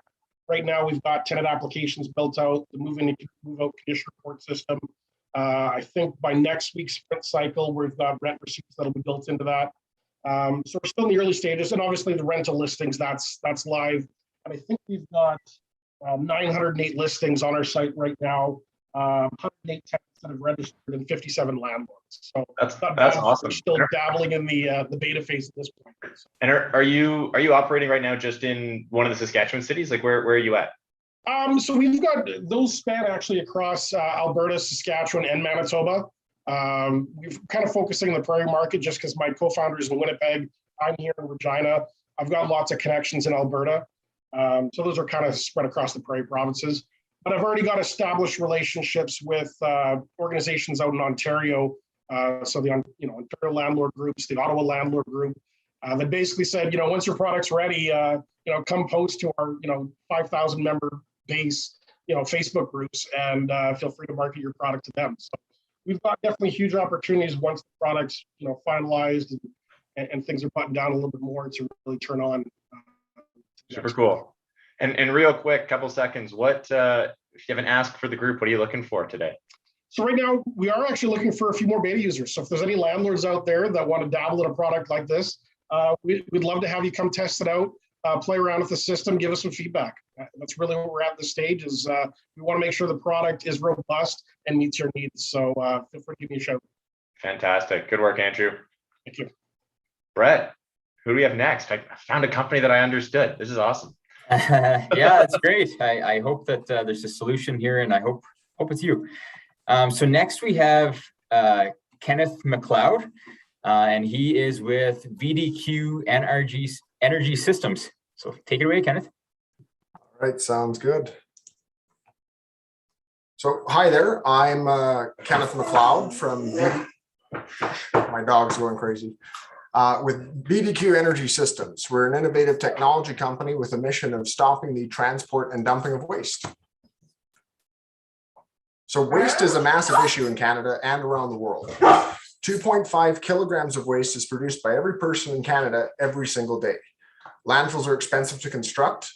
They emit hundreds of tons of methane per year, and they don't do anything but hide the waste underground. Recycling and composting programs can help, but they're limited in what they accept and are sensitive to contamination. And recycled material that isn't profitable to sell often ends up in a landfill anyways. All the items listed on this slide are just a small example of what can't be recycled or composted. VDQ-NRG can process all of these items and can process up to 90% of a household's waste. Our solution can be used in any community with over 20,000 people, and our business model is more profitable than conventional waste management systems. The technology can also be used for residual agricultural biomass and farm waste, as well as many other industrial wastes, and produce the same output products. VDQ-NRG's proprietary technology can efficiently process waste into biofuel, energy, and industrial products. The biofuel is low carbon and renewable. It can be either sold for a premium or used in high efficiency power generation systems to create carbon neutral electricity for communities. Every ton of waste processed will also reduce 1.8 tons of greenhouse gases and doesn't create any new harmful emissions in the process. The modular design allows us to meet the needs of any location in North America. We're planning on working with cities eventually, but currently we're seeking investment to build a private demonstration facility where we can showcase our innovative approach. So we utilize proprietary hydrothermal liquefaction and electrodepolymerization processors. These technologies utilize heat, pressure, and some basic chemistry to convert waste into valuable output products, as we mentioned earlier. It's not incineration. We don't burn any garbage, and we're over 2 times, we recover 2 times the energy of incineration. The HTL processor has been tested at a smaller scale and needs to be validated at commercial scale, while the electrodepolymerization processor is currently operating at a commercial scale. So to summarize, our method is safer and far more efficient than currently available options. And the value created in the output products makes it financially sustainable. Currently, we're in the process of raising a financing round of $1 to $3 million Canadian to fund our development plans, including the commercial scale validation of the HTL processor and the design and construction of the full-scale demonstration facility. If you have any questions, feel free to ask them in the chat, and please contact us if you'd like a full presentation or have any further questions or requests. Thank you for your time. Good work, Kenneth. Yeah, like you said, if there's any questions in the chat, that'd be fantastic. But I'll start with this one. Where that demonstration facility, where are you looking at that to be installed? We've got pretty good connections with a couple of groups in Calgary, and there's quite a large population and quite a few different commercial waste haulers. So we should be able to find a very easy partner there to bring the waste to us. Cool. So I know that one of the problems with recycling is that the waste stream has to be relatively pure, like the segmenting of all of the trash and everything like that. How big of a problem is that for you with this methodology? It's really not. We can use off-the-shelf materials recovery equipment for sorting and separating and sizing of the waste, and we can install that all pre-process, bring in just your regular black bin, not segregated at all, and sort out everything that can't be processed or would be damaging or dangerous. And that is like concrete, glass, and metals can't be processed, but those all have recycling and viable options, and scrap metal actually has value. So that's super cool. And you made a mention a few times about how the municipality doesn't have to invest or subsidize. Have you spoken to, say, like, Calgary on them coming in as like an equity partner or an investor that can get return on something like this? Yes, we actually have talked to a few municipalities and cities. We haven't talked to Calgary specifically, but we've talked to some out in BC, a few in Alberta, and a lot in Saskatchewan. We're currently actually doing a proposal up for the city of Prince Albert. Their councillors are quite excited about the potential of coming in as a partner. At this stage, we're not asking for an investment because we are trying to get that initial depth. Once we're up going, then we will take an investment from the city. Super cool. And real quick, what's your biggest barrier? What right now? Like, what are you looking to hurdle over? The lack of being able to demonstrate it at a commercial scale has been people's biggest roadblock to their seeing it. So we want to get to that scale as soon as we can to show everyone that it works. We need commercial scale for investment. We need investment for commercial scale. Here we are. Exactly. Totally. Stuck in the middle. Well, all the best, Kenneth. Great work. Great pitch. Brett, who's on deck? Great pitch. Hopefully next time we get to meet that dog. So next we have Sohail Akbari and presenting TealEV electrification systems. So take it away, Sohail. Thank you. Thanks for the opportunity here.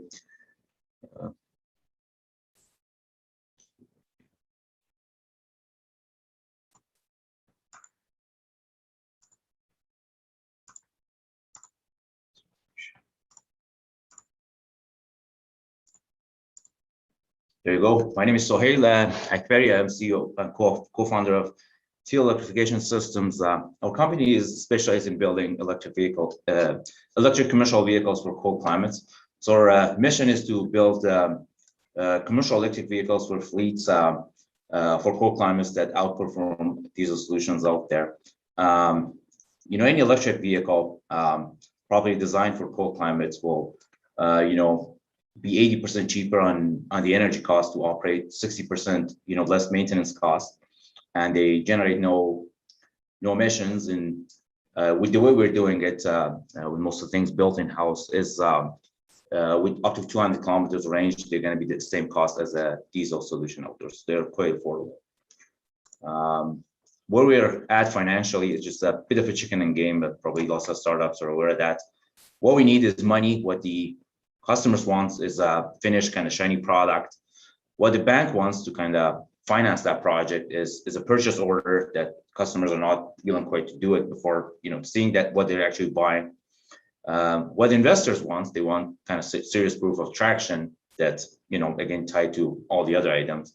And what government wants, they want private investment. So it's been just sort of a challenging situation for the last 3-4 months to get over this.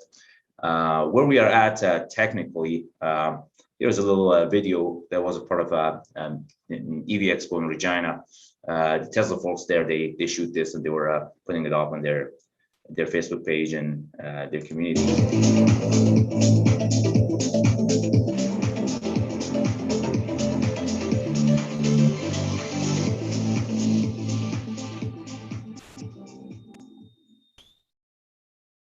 So we got stuff actually working.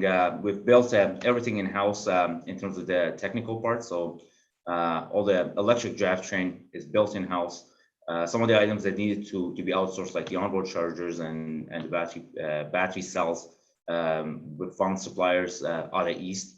Currently, we're working on a company out of China to provide us with this cabin chassis for class 5 to 7 medium duty and class 8 heavy duty trucks.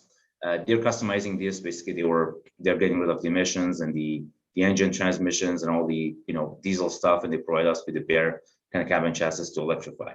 It's a very simple cost structure.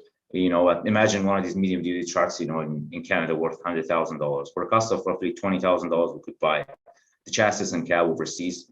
For another $40,000, we could electrify that cabin chassis to do up to 200 kilometers of range. So for a cost of $60,000, we got an electric truck that could drive 200 kilometers on a single charge. So if we sold it for the same price as a diesel, it leaves a 40% margin. That's kind of mostly our business model. Our competitor is a company out of Saint Jerome, Quebec. It's called Lion Electric. They're valued at $3.4 billion. The cost of their products with the same specs as ours are roughly 2.5 times as what we are planning to sell them, with the kind of cost structure that I showed you. So in a medium duty truck, that I showed you we were planning to sell between $100,000 and $120,000. Their price tag is on like $280,000. So we're going to be far cheaper than them. And these are the only company in North America that have a cold climate commercial EV technology. There's a number of them in the US, but they're not focused on kind of climate that we got here. So Hale, what's coming next? Oh, here we are looking for support. What's the ask? Yeah, the ask is, I don't know. You could use all kind of money with a big project like this, but potentially if you could have $500,000, there is tremendous amount of government programs out there that we could, add another $1.5 million from government. So with that $2 million, we should be able to have a lineup of our products kind of finished and ready for clients to test them and operate them, and also expand our business team to start, selling and scaling at that point. There's those different classes of trucks. Which one are you gunning for first? It looked like a relatively smaller one that you were looking at there. Yeah, we are looking at, like medium duty and heavy duty stuff. So anything from class 5 to class 8. So, it all based on GVWR, 26,000 pounds, 33,000 pounds, and 3,000 pounds and up. We are in that space. We're not in a kind of a half-ton pickup space that's kind of quite competitive. There's some announcements from larger companies that they're putting them out there in just a very tough market. But ours is mostly highly customized, for lots of applications, depends on the type of the body that goes on them and all that. So a lot of customization goes through them. So it's not a high volume kind of production that we are looking at, but there's a decent margin per kind of transaction. That's what we're after. Super cool. Great work, Sohail. I love that you have a driving car. That was super cool. We got that truck ready for after party if anyone wants to go for a spin. It has been in operation for like 6 months roughly, and anyone want to see what it is all about, we're very glad to show it. Yeah, guys, don't drink and drive. Do it first. I don't drink much, so it's like, I'll be good. Fantastic. Good. I think Brett, is that the end of our time here with That's it. Yeah, thank you for having me. Good job everyone who pitched. Good luck to the next people who are pitching. And Sohail, I'm excited to see that electric truck. I'll test it out later. Absolutely. Love it. Jesse, what's going on? Well, I've been enjoying these last few pitches, and speaking of after party, I thought we should do a quick little shout out to 2 viewing parties that we have happening here in Saskatchewan today. We got one down in Regina with Jonathan. Actually, Brett is in that same space down there in Path Co-work. There they are, waving hello.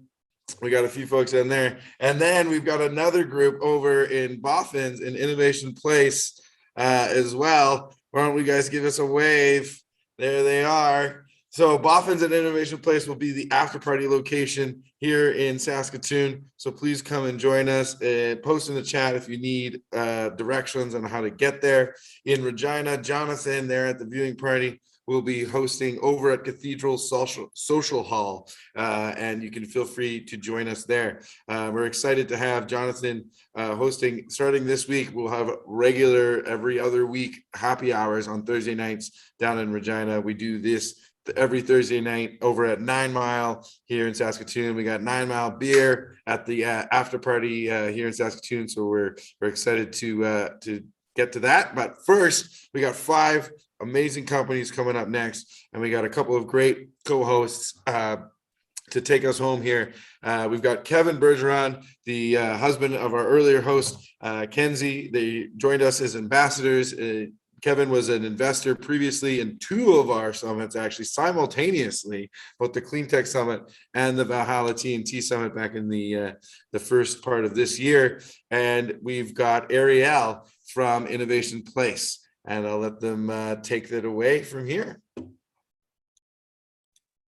Arielle, why don't you tell us a little bit more about what you're doing here at Innovation Place? Hey everyone, hope you guys can hear me okay. Thanks so much for joining us today. Super excited to be a part of this. If you haven't heard about Innovation Place, we are a research and technology park here in Saskatoon and Regina, closely located by the universities. We're built on innovation, collaboration, and entrepreneurship, and we're here to help grow the tech sector and fill the gaps in our local ecosystems. We offer flexibility when it comes to helping startups and early stage companies. To date, we've housed over 165 right here in Saskatchewan. We've got over 1.8 million square feet of space for you to start and grow your companies, offering office and specialty spaces like greenhouse, growth chambers, and laboratory. We offer a wide range of programming from talent acquisition to finances, marketing, and beyond. And we also offer our tenants partnerships to help us help you, including up to $310,000 in credits and discounts to business services like Amazon, Google Cloud, and IBM. Stay in the know by signing up for the scene at innovationplace.com, and I hope to see you around the park at some of our amazing events. Don't miss the after party tonight at Boffin's, and to my friends already there, I'll be back soon to help celebrate all the fantastic companies we're hearing from today. Pass it off to my co-host, Kevin. Thanks, Arielle. Happy to be here. I'm not sure about everybody. I think at the viewing parties, they probably started their happy hour, and so have I, sitting in my office here by myself. So yeah, don't mind that. Excited to hear the last 5 pitches. So Arielle, why don't you just take it away and introduce us to the first one up here? I'd be happy to. Okay, so first up, we have Scott with StoreToDoor. Scott, do we have you here, and are you ready to go? Sure am. Thank you. I'm just going to share my screen here.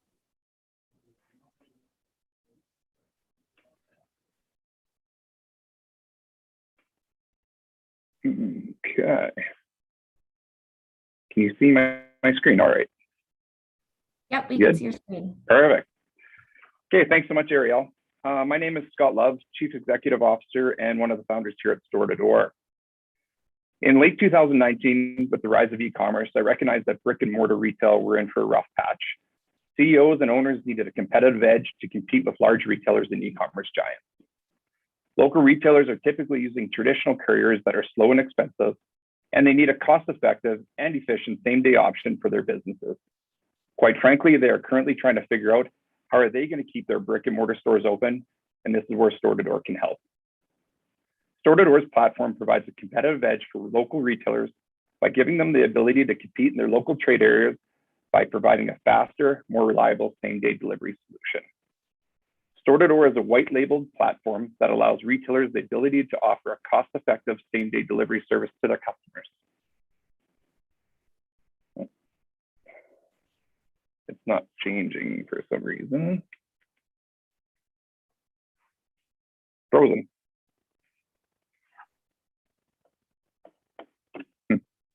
Well, I'm not sure what to do.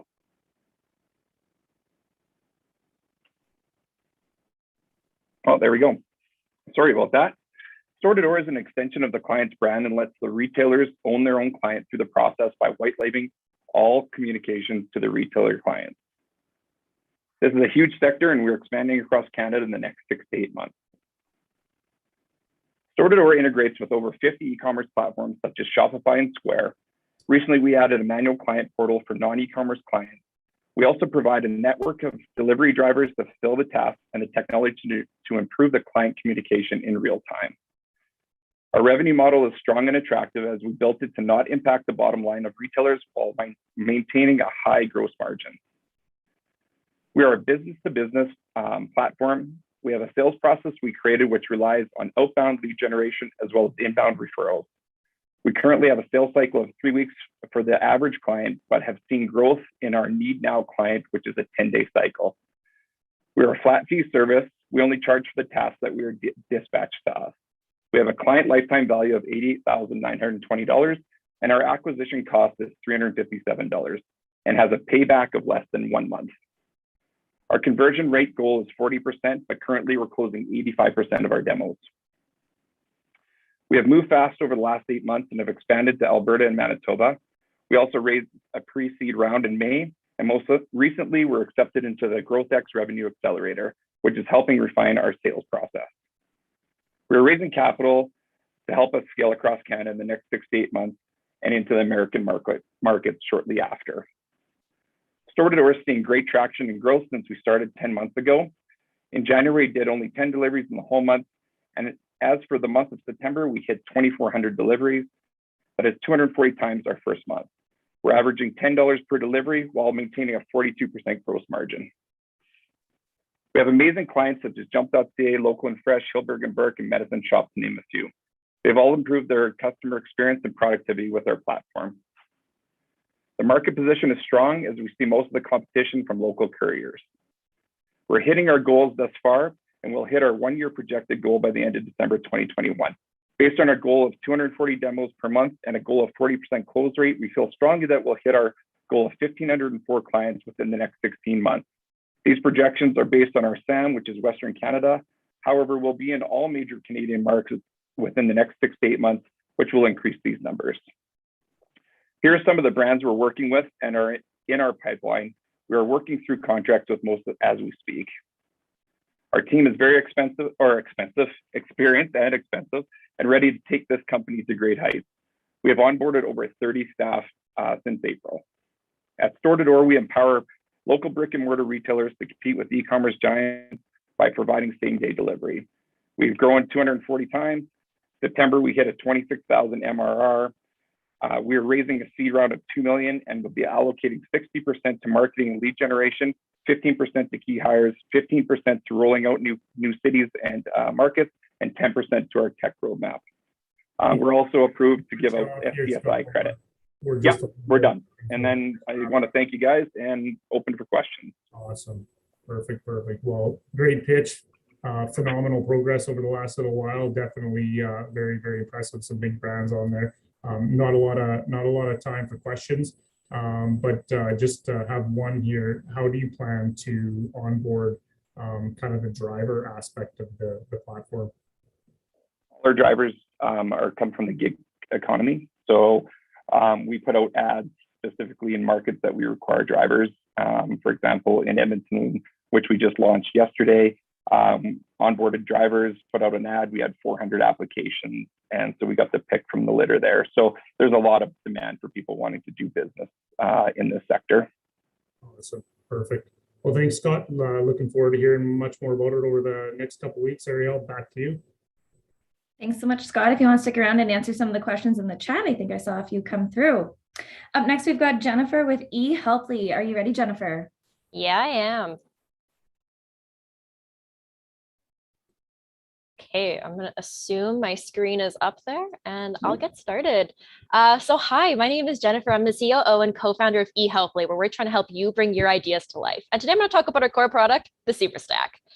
So imagine for a second, you're a business-minded founder with a great technical idea. Where the heck do you start? You know, finding talented developers and coders is pretty difficult. Prototypes don't usually scale well, and development costs a lot of time and money, especially if you're recreating common features. So our solution? The SuperStack. The SuperStack is features as a service, which basically means it's a catalog of features that can be plugged into any new or existing application. And the best part, you only pay for what you use. It's currently being powered by the SuperStack dashboard, which is in a public beta right now. So the SuperStack really helps developers and founders bring their MVP to the market quicker. So I'm sure you're still wondering, why the SuperStack? Well, let's take an example. So say you're building an app that needs review capabilities. The SuperStack has a feature for that. Or maybe you have an app that needs appointment scheduling. SuperStack can help you with that as well. Or let's say you need location-based services or mapping. Again, the SuperStack's got you. That's just a couple of features from our catalog that's growing monthly. So one of the strategies we're going to leverage actually is professional services, where we help founders build out their MVPs. This helps us build a SuperStack portfolio, and as well, we have to offer affordable and experienced technical expertise. So it's really a win-win for both the founders and eHelply. Taking a quick peek at the SaaS market as a whole, it's $157 billion. And one cool statistic is company software usage in 2020 was approximately 70% SaaS, and that number is growing yearly. So let's talk about some traction real quick. So we founded eHelply back in 2019. We participated in the Cultivator Start program in 2020. And then in 2021 alone, we've secured 6 professional services sales. We've hired on 2 full-time team members. We've secured IRAP funding and scored 3 awesome interns from VFC. So quick peek at the leadership team. Sean and I founded eHelply back in 2019, and we brought on a lot of like-minded people since.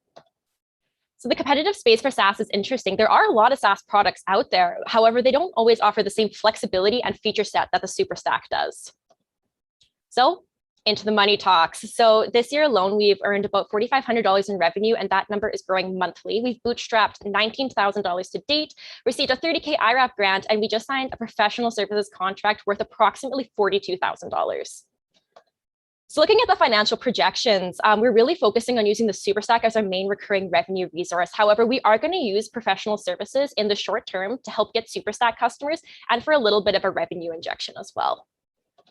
So the ask. So we're shooting for a $400,000 Series C round, probably early 2022. And we're going to use this money to help fill the gaps in our team and really harden the Superstack offering. So again, I'm Jen. My contact information is up here if you want to learn more about how we can help you build your applications. Thank you so much for listening, and I'll open the floor to questions. Fantastic, Jen. Thanks for the pitch. It was excellent. Any questions, feel free to shoot them in the chat here. We do have some time. So why Superstack versus kind of the traditional lean options that that most kind of tech founders use?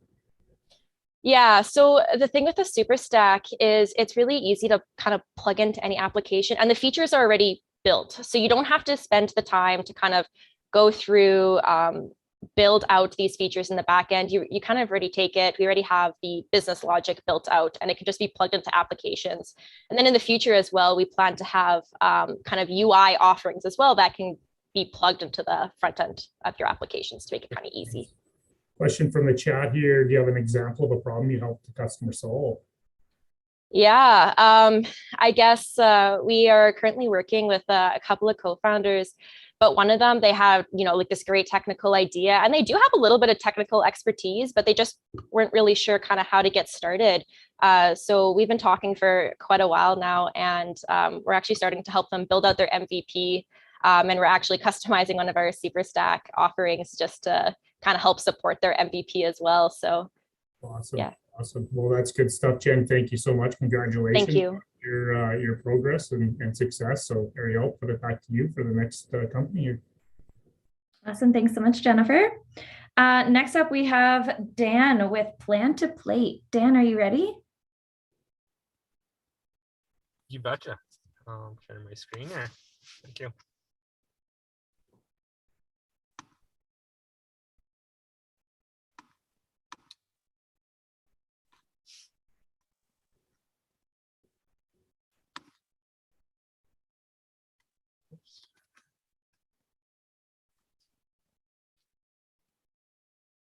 Did you know in 1 year, the average Canadian household spends $1,800 on avoidable food waste, $2,900 on takeout or eating out, and 65 hours on meal planning and grocery shopping?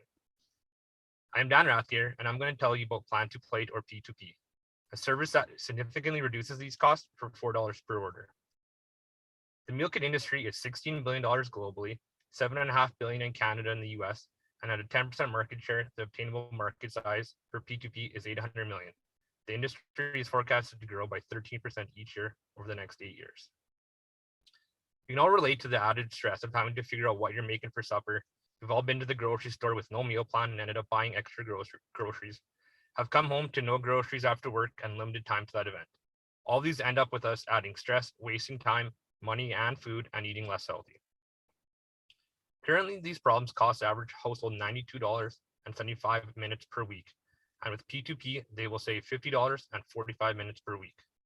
So how are we different? We can all recognize the benefits of quickly having healthy and unique meals planned with step-by-step recipes and groceries delivered. I know you're probably thinking, oh great, another meal kit provider in an already crowded market, but we are different. We use technology already developed in the meal planning with standalone apps that allow for meal planning, that provides more customization and reusing of existing ingredients, that reduces waste and cost over current options, and combine it with a technology already developed for grocery delivery apps to provide the same services at a third of the cost over current options on next day delivery. Our combined service saves the user significant time and money over using these applications independently, something that is yet to be done. So how do we do this? We use a more advanced, automated, all-in-one application with more inputs, a pantry feature, and smart meal planning to reduce waste and buy groceries directly from local vendors with fast delivery and low prices. P2P will profit on average $15 per order with no inventory required.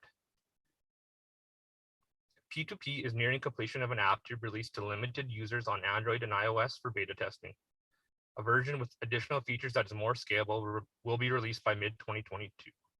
P2P's goal is to reach 1,400 users and $1 million of profit by early 2023. Please feel free to scan the QR code to demo the app and sign up to be part of the limited beta testing group. Is there any questions? Awesome, Dan. Great pitch. Thanks for that. Definitely echo Arielle's comment in the chat about supporting local. Also love the kind of the eco aspect with less waste. I mean, definitely the waste in packaging these days, right? So good on you for that. I guess, can you kind of explain the difference then between kind of your offering and what kind of a traditional user would use with kind of just a recipe book or an app kind of with meal planning involved with it? Yeah, so I mean, there's a couple different options. Like if you were to go to something like HelloFresh, you're limited to, I guess, if you have special dietary restrictions, there's maybe not options for you. You're limited to say roughly 15 different choices, and you're paying to have someone repackage these ingredients into smaller portions and ship them to your house. You probably already have the mayo or whatever else is there already at your house. So with this, we wouldn't be reordering those ingredients. And if you are, you're buying it in bulk. Again, saving you about a third of the cost. If you're to use recipes at home, well, you still have to take out from the recipes all the ingredients, add them to a grocery list, go to a grocery store and buy them, or you have to take manually and put them into a grocery delivery app. It ends up costing about the same thing, and you spent 15-20 minutes doing this, or longer each week. So this saves you that 15-20 minutes over, I guess, as well, using these individual apps, right? Meal planning apps, they will generate grocery lists for you as well. But then you still have that same issue having to go buy the groceries or spend that 15-20 minutes inputting it into a grocery delivery app. Then you're paying for both services, which end up costing you double what this app can do for half the price, and again, save you 15 minutes or so doing that actual manual entry. Awesome. And I've tried to use these apps before, and then you spend so much time entering that you just end up going to the grocery store. So there's got to be a simpler way of doing this.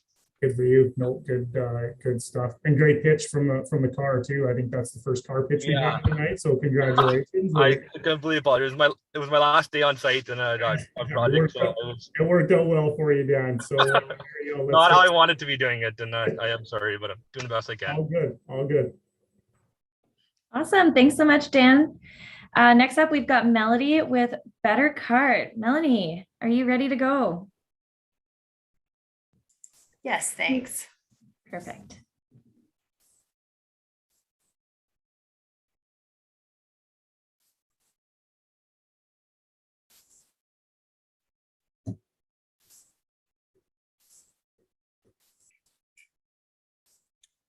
Hi, everyone. Can you hear me? Everything's okay? Yeah, thumbs up. Thanks. Thanks, Kevin. Hi, everyone. My name's Melanie Morrison, and I'm the founder and CEO at BetterCart. BetterCart began as a venture that was consumer facing. And throughout that year, we realized that we're sitting on a huge, massive data store. And so BetterCart has now transitioned into a big data B2B company that uses this huge data store to solve a very complex problem for grocery retailers. Let's take a look at that problem.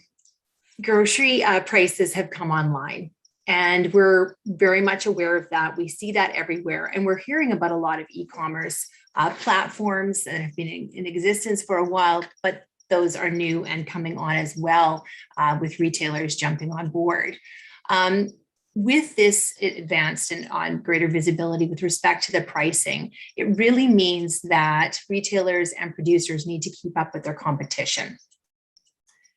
No retailer or vendor wants to be left behind, because if they are, the consequences are catastrophic and pricing mistakes cost billions. So BetterCart's value proposition is that grocery retailers and vendors gain access to real-time pricing data and competitive intelligence that gives them that competitive advantage that increases their profit margins and market share.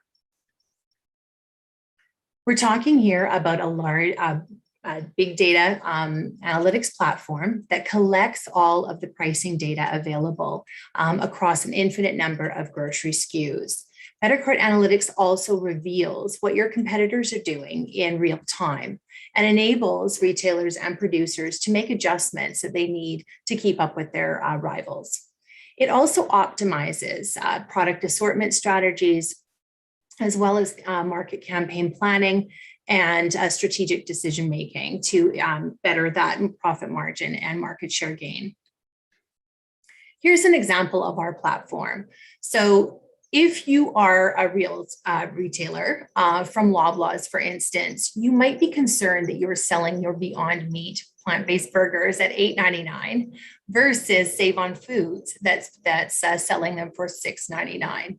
And this is a basic single product pricing lookup on the BetterCart analytics platform. Secondly, here you can see that we are adding features, and we've got a whole list of them here. This is an example of a cart comparison. So if you are Save on Foods in this instance, you might be concerned that your product here is 34% higher than the cheapest product offered in the city. The BetterCart advantage is that we have proprietary data capture, so our acquisition strategies. There's also full automation with respect to our product matching technology, and we've affectionately called that BetterCart Fast Match technology that is ML and AI powered. And we also have our analytics that where we're surfacing all of this ML produced data, matching and perfectly curated for our customers. The analytics is leading edge in that it's providing all of this data as well as product imagery, and is very helpful with respect to the report integration in real time. Our go-to-market strategy is that we already have a paying customer, and that is a food producing company here in the province of Saskatchewan. We are working on our referential network here, so we are able then to leverage this amongst other strategic networking that we've been doing, and we have several different producers in the pipeline, as well as some smaller independent retailers. We've been in the rooms with some larger retailers as well, and we've been invited back when we went to see them when we were early on, about 2 to 3 months into this venture. So who's in this emerging market? We are, there's instinct-based, was the traditional way of pricing products based on what you were feeling at the time. There's traditionalists that offer aggregated, though syndicated data, so no deaggregation whatsoever. There are non-specialists who dabble, if you will. They may be connected to a retailer, but it's not their core priority. And then up here at the top, there's next generation specialists. And within this domain, there are a handful of us. So the grocery analytics market in North America is expected to reach about 13 billion by 2027. Based on this, it's 500 chains, about 65,000 stores. Obviously, that will increase, 4,000 brands, and upward of 50,000 unique products. We have a pricing model established anywhere from a Kickstarter on through to super large. You can see it's based on the number of products here. So capping out about 500 products. But we know our larger retailers, our grocery retailers, are desperate for thousands of products running through our system, so that we expect to broker our larger commercial agreements. We have a team set up of 8 individuals right now. We have data scientists who are working on the ML side, CTO, myself as founder. We also have our senior devs here, one running the parsing, our parsing manager, as well as our data analytics servicer. We also have some great advisors. We have Jeff Dick from Saskatchewan, Tom Kischip from Saskatchewan, and we've just secured Sylvain Charlebois, who is renowned and prolific in the grocery industry in Canada and internationally. So our ask, based on what we have achieved so far, is 200,000, and I'll just stop there. Thank you so much. Yep, much appreciated. Great pitch. Thanks for that. Good to see you back again. Can you tell me a little bit about B2B versus B2C? Obviously, you're focused on the B2B market, not the consumer, with the data that you're collecting. That's correct. So we keep the B2C side alive, just in the interest to serve consumers. So we do bring over our data, but we've really put it on hold pretty much. We update it, yes, but our focus, our primary focus is B2B and will be for the foreseeable future. Awesome. Good stuff. Thanks so much. Arielle, back to you for the last pitch of the night. Thanks so much, Melanie. Great pitch. Appreciate you being with us here Thanks, today. guys. For our final pitch of the night, we have Chris with Tunedly. Chris, are you ready to take it away? Yeah. Hey, everybody. How you doing? Good. How are you? Good. Thank you. Give me just 1 second. I'm going to go in presenter mode. Hey, everybody. Welcome to Tunedly. Before I get started, I just want to ask you a question. Do you like this song? 1 second here. It has 8.9 million streams, over 14 million likes, 132 million fans on Twitter. So did you like the song? When I give this presentation in person, it's kind of difficult to do it on Zoom. I usually get this reaction when I ask that question. Yeah, people go crazy. But you notice I didn't even play a song, right? And that's the problem here, right? Because we get so distracted in music that the music really doesn't matter anymore. It's who the artist is. How many likes do they have? How many streams do they have? That influences more what we like and what we don't like than how good the song actually is. Now, the sad part about this is the likes and the streams, you can buy them, right? It's not that difficult to buy them. So we really get influenced by, whoever has the most money in the music industry. And that, ladies and gentlemen, is why we dance like idiots to Gangnam Style for a full year. Now, here at Tunedly, we want to do something a bit different. We created the first music discovery platform that focuses on music only and nothing but music. And how that works is simple. If you're a songwriter, you can upload your song on Tunedly, and we stream your song alongside some of the biggest artists out there, like Beyonce, Ed Sheeran, you name them, right? But the twist is that we remove all identifying information. So there's no artist names, there are no images, there are no streaming numbers or public likes or anything like that. So if you go to Tunedly as a music listener, which you already can do, by the way, it's all live, you listen to songs and you have no idea if you're listening to a song by Ed Sheeran or by somebody you've never heard of. If you like the song, you can upvote it. If you don't like the song, you skip to the next one. And what we do internally, and that's how we make money, is we basically analyze all these listener behaviors, such as the upvotes, the likes, or the skips. And we come up with a monthly top hit list of the best independent artists on our platform. We sign those songs to exclusive publishing deals, place them in film, TV, and ads in order to generate royalties and sync license fees, which taps us into the $6.4 billion music publishing industry. Now, why am I so confident that we can actually place those songs in film, TV, and ads? Simple. We have, number one, great partnership going on. Spirit Music Group is our publishing partner. They're based out in New York. They're actually the largest independent music publisher out there. They work with the likes of Ed Sheeran and Garth Brooks. And we're already in talks with Warner Music Group, and we'll eventually start talking to Universal to basically have more of those partnerships who could basically help us place those songs in those places. And number two, we have a great advisory board. Harvey Mason Jr., he's our advisor, and he's the CEO of the Grammy Awards down in Los Angeles. Matthew Knowles, he is the dad of no other than Beyonce. And Calvin Ram, he's an executive at Facebook helping us with our tech stack. My name is Chris. I'm the CEO and co-founder of Tunedly. If you have any questions, let me know. Just quickly about our traction so far.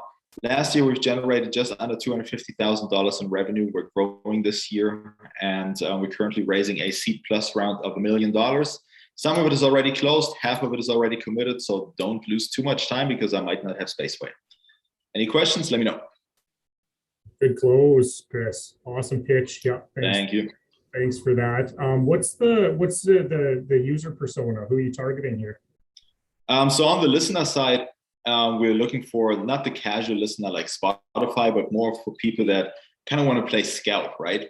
People that love music, obviously, and just want to be involved in finding new artists and getting rewarded for finding new artists. That's on the listener side. On the musician side, obviously up and coming songwriters who just want to get their songs out there and have a different way of getting discovered than, all of the other places like Spotify, where you have to spend a lot of money to compete with the likes of Ed Sheeran and all. Awesome. Well, thanks for that, Chris. Last but not least, pitch of the night. So time to turn it back over to Jesse and Tim to close us back out here. So thanks, everybody. Yeah, and thanks Arielle as well for doing that and being part of those pitches. Thanks, Kevin. Appreciate you taking us home here at the end of the night. Tim, what a night we've had, eh?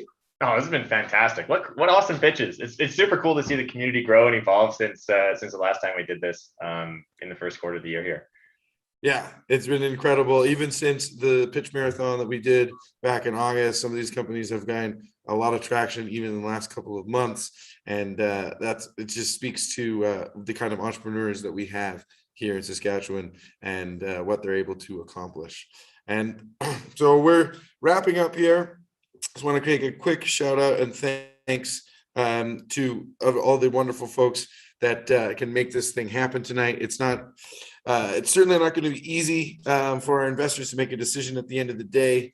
We're all going to need to work together here and to see the number of startups raising money in our community. It's awesome to see how much it's increasing year over year, and especially in these pre-seed and seed stage companies early in the lifestyle. So I'm just so thankful to all the folks here in Saskatchewan that came out, whether they're with an organization like SREDA or Innovation Place, or we got lawyers here. We had Joe Gill. I saw him there on the chat. Folks like that are what make the Saskatchewan ecosystem just so much fun to be a part of.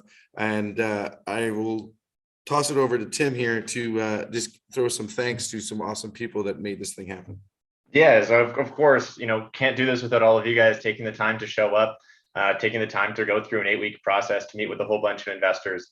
Hopefully it's fruitful, but at the very least, I appreciate you taking the time and sticking your neck out. That's awesome.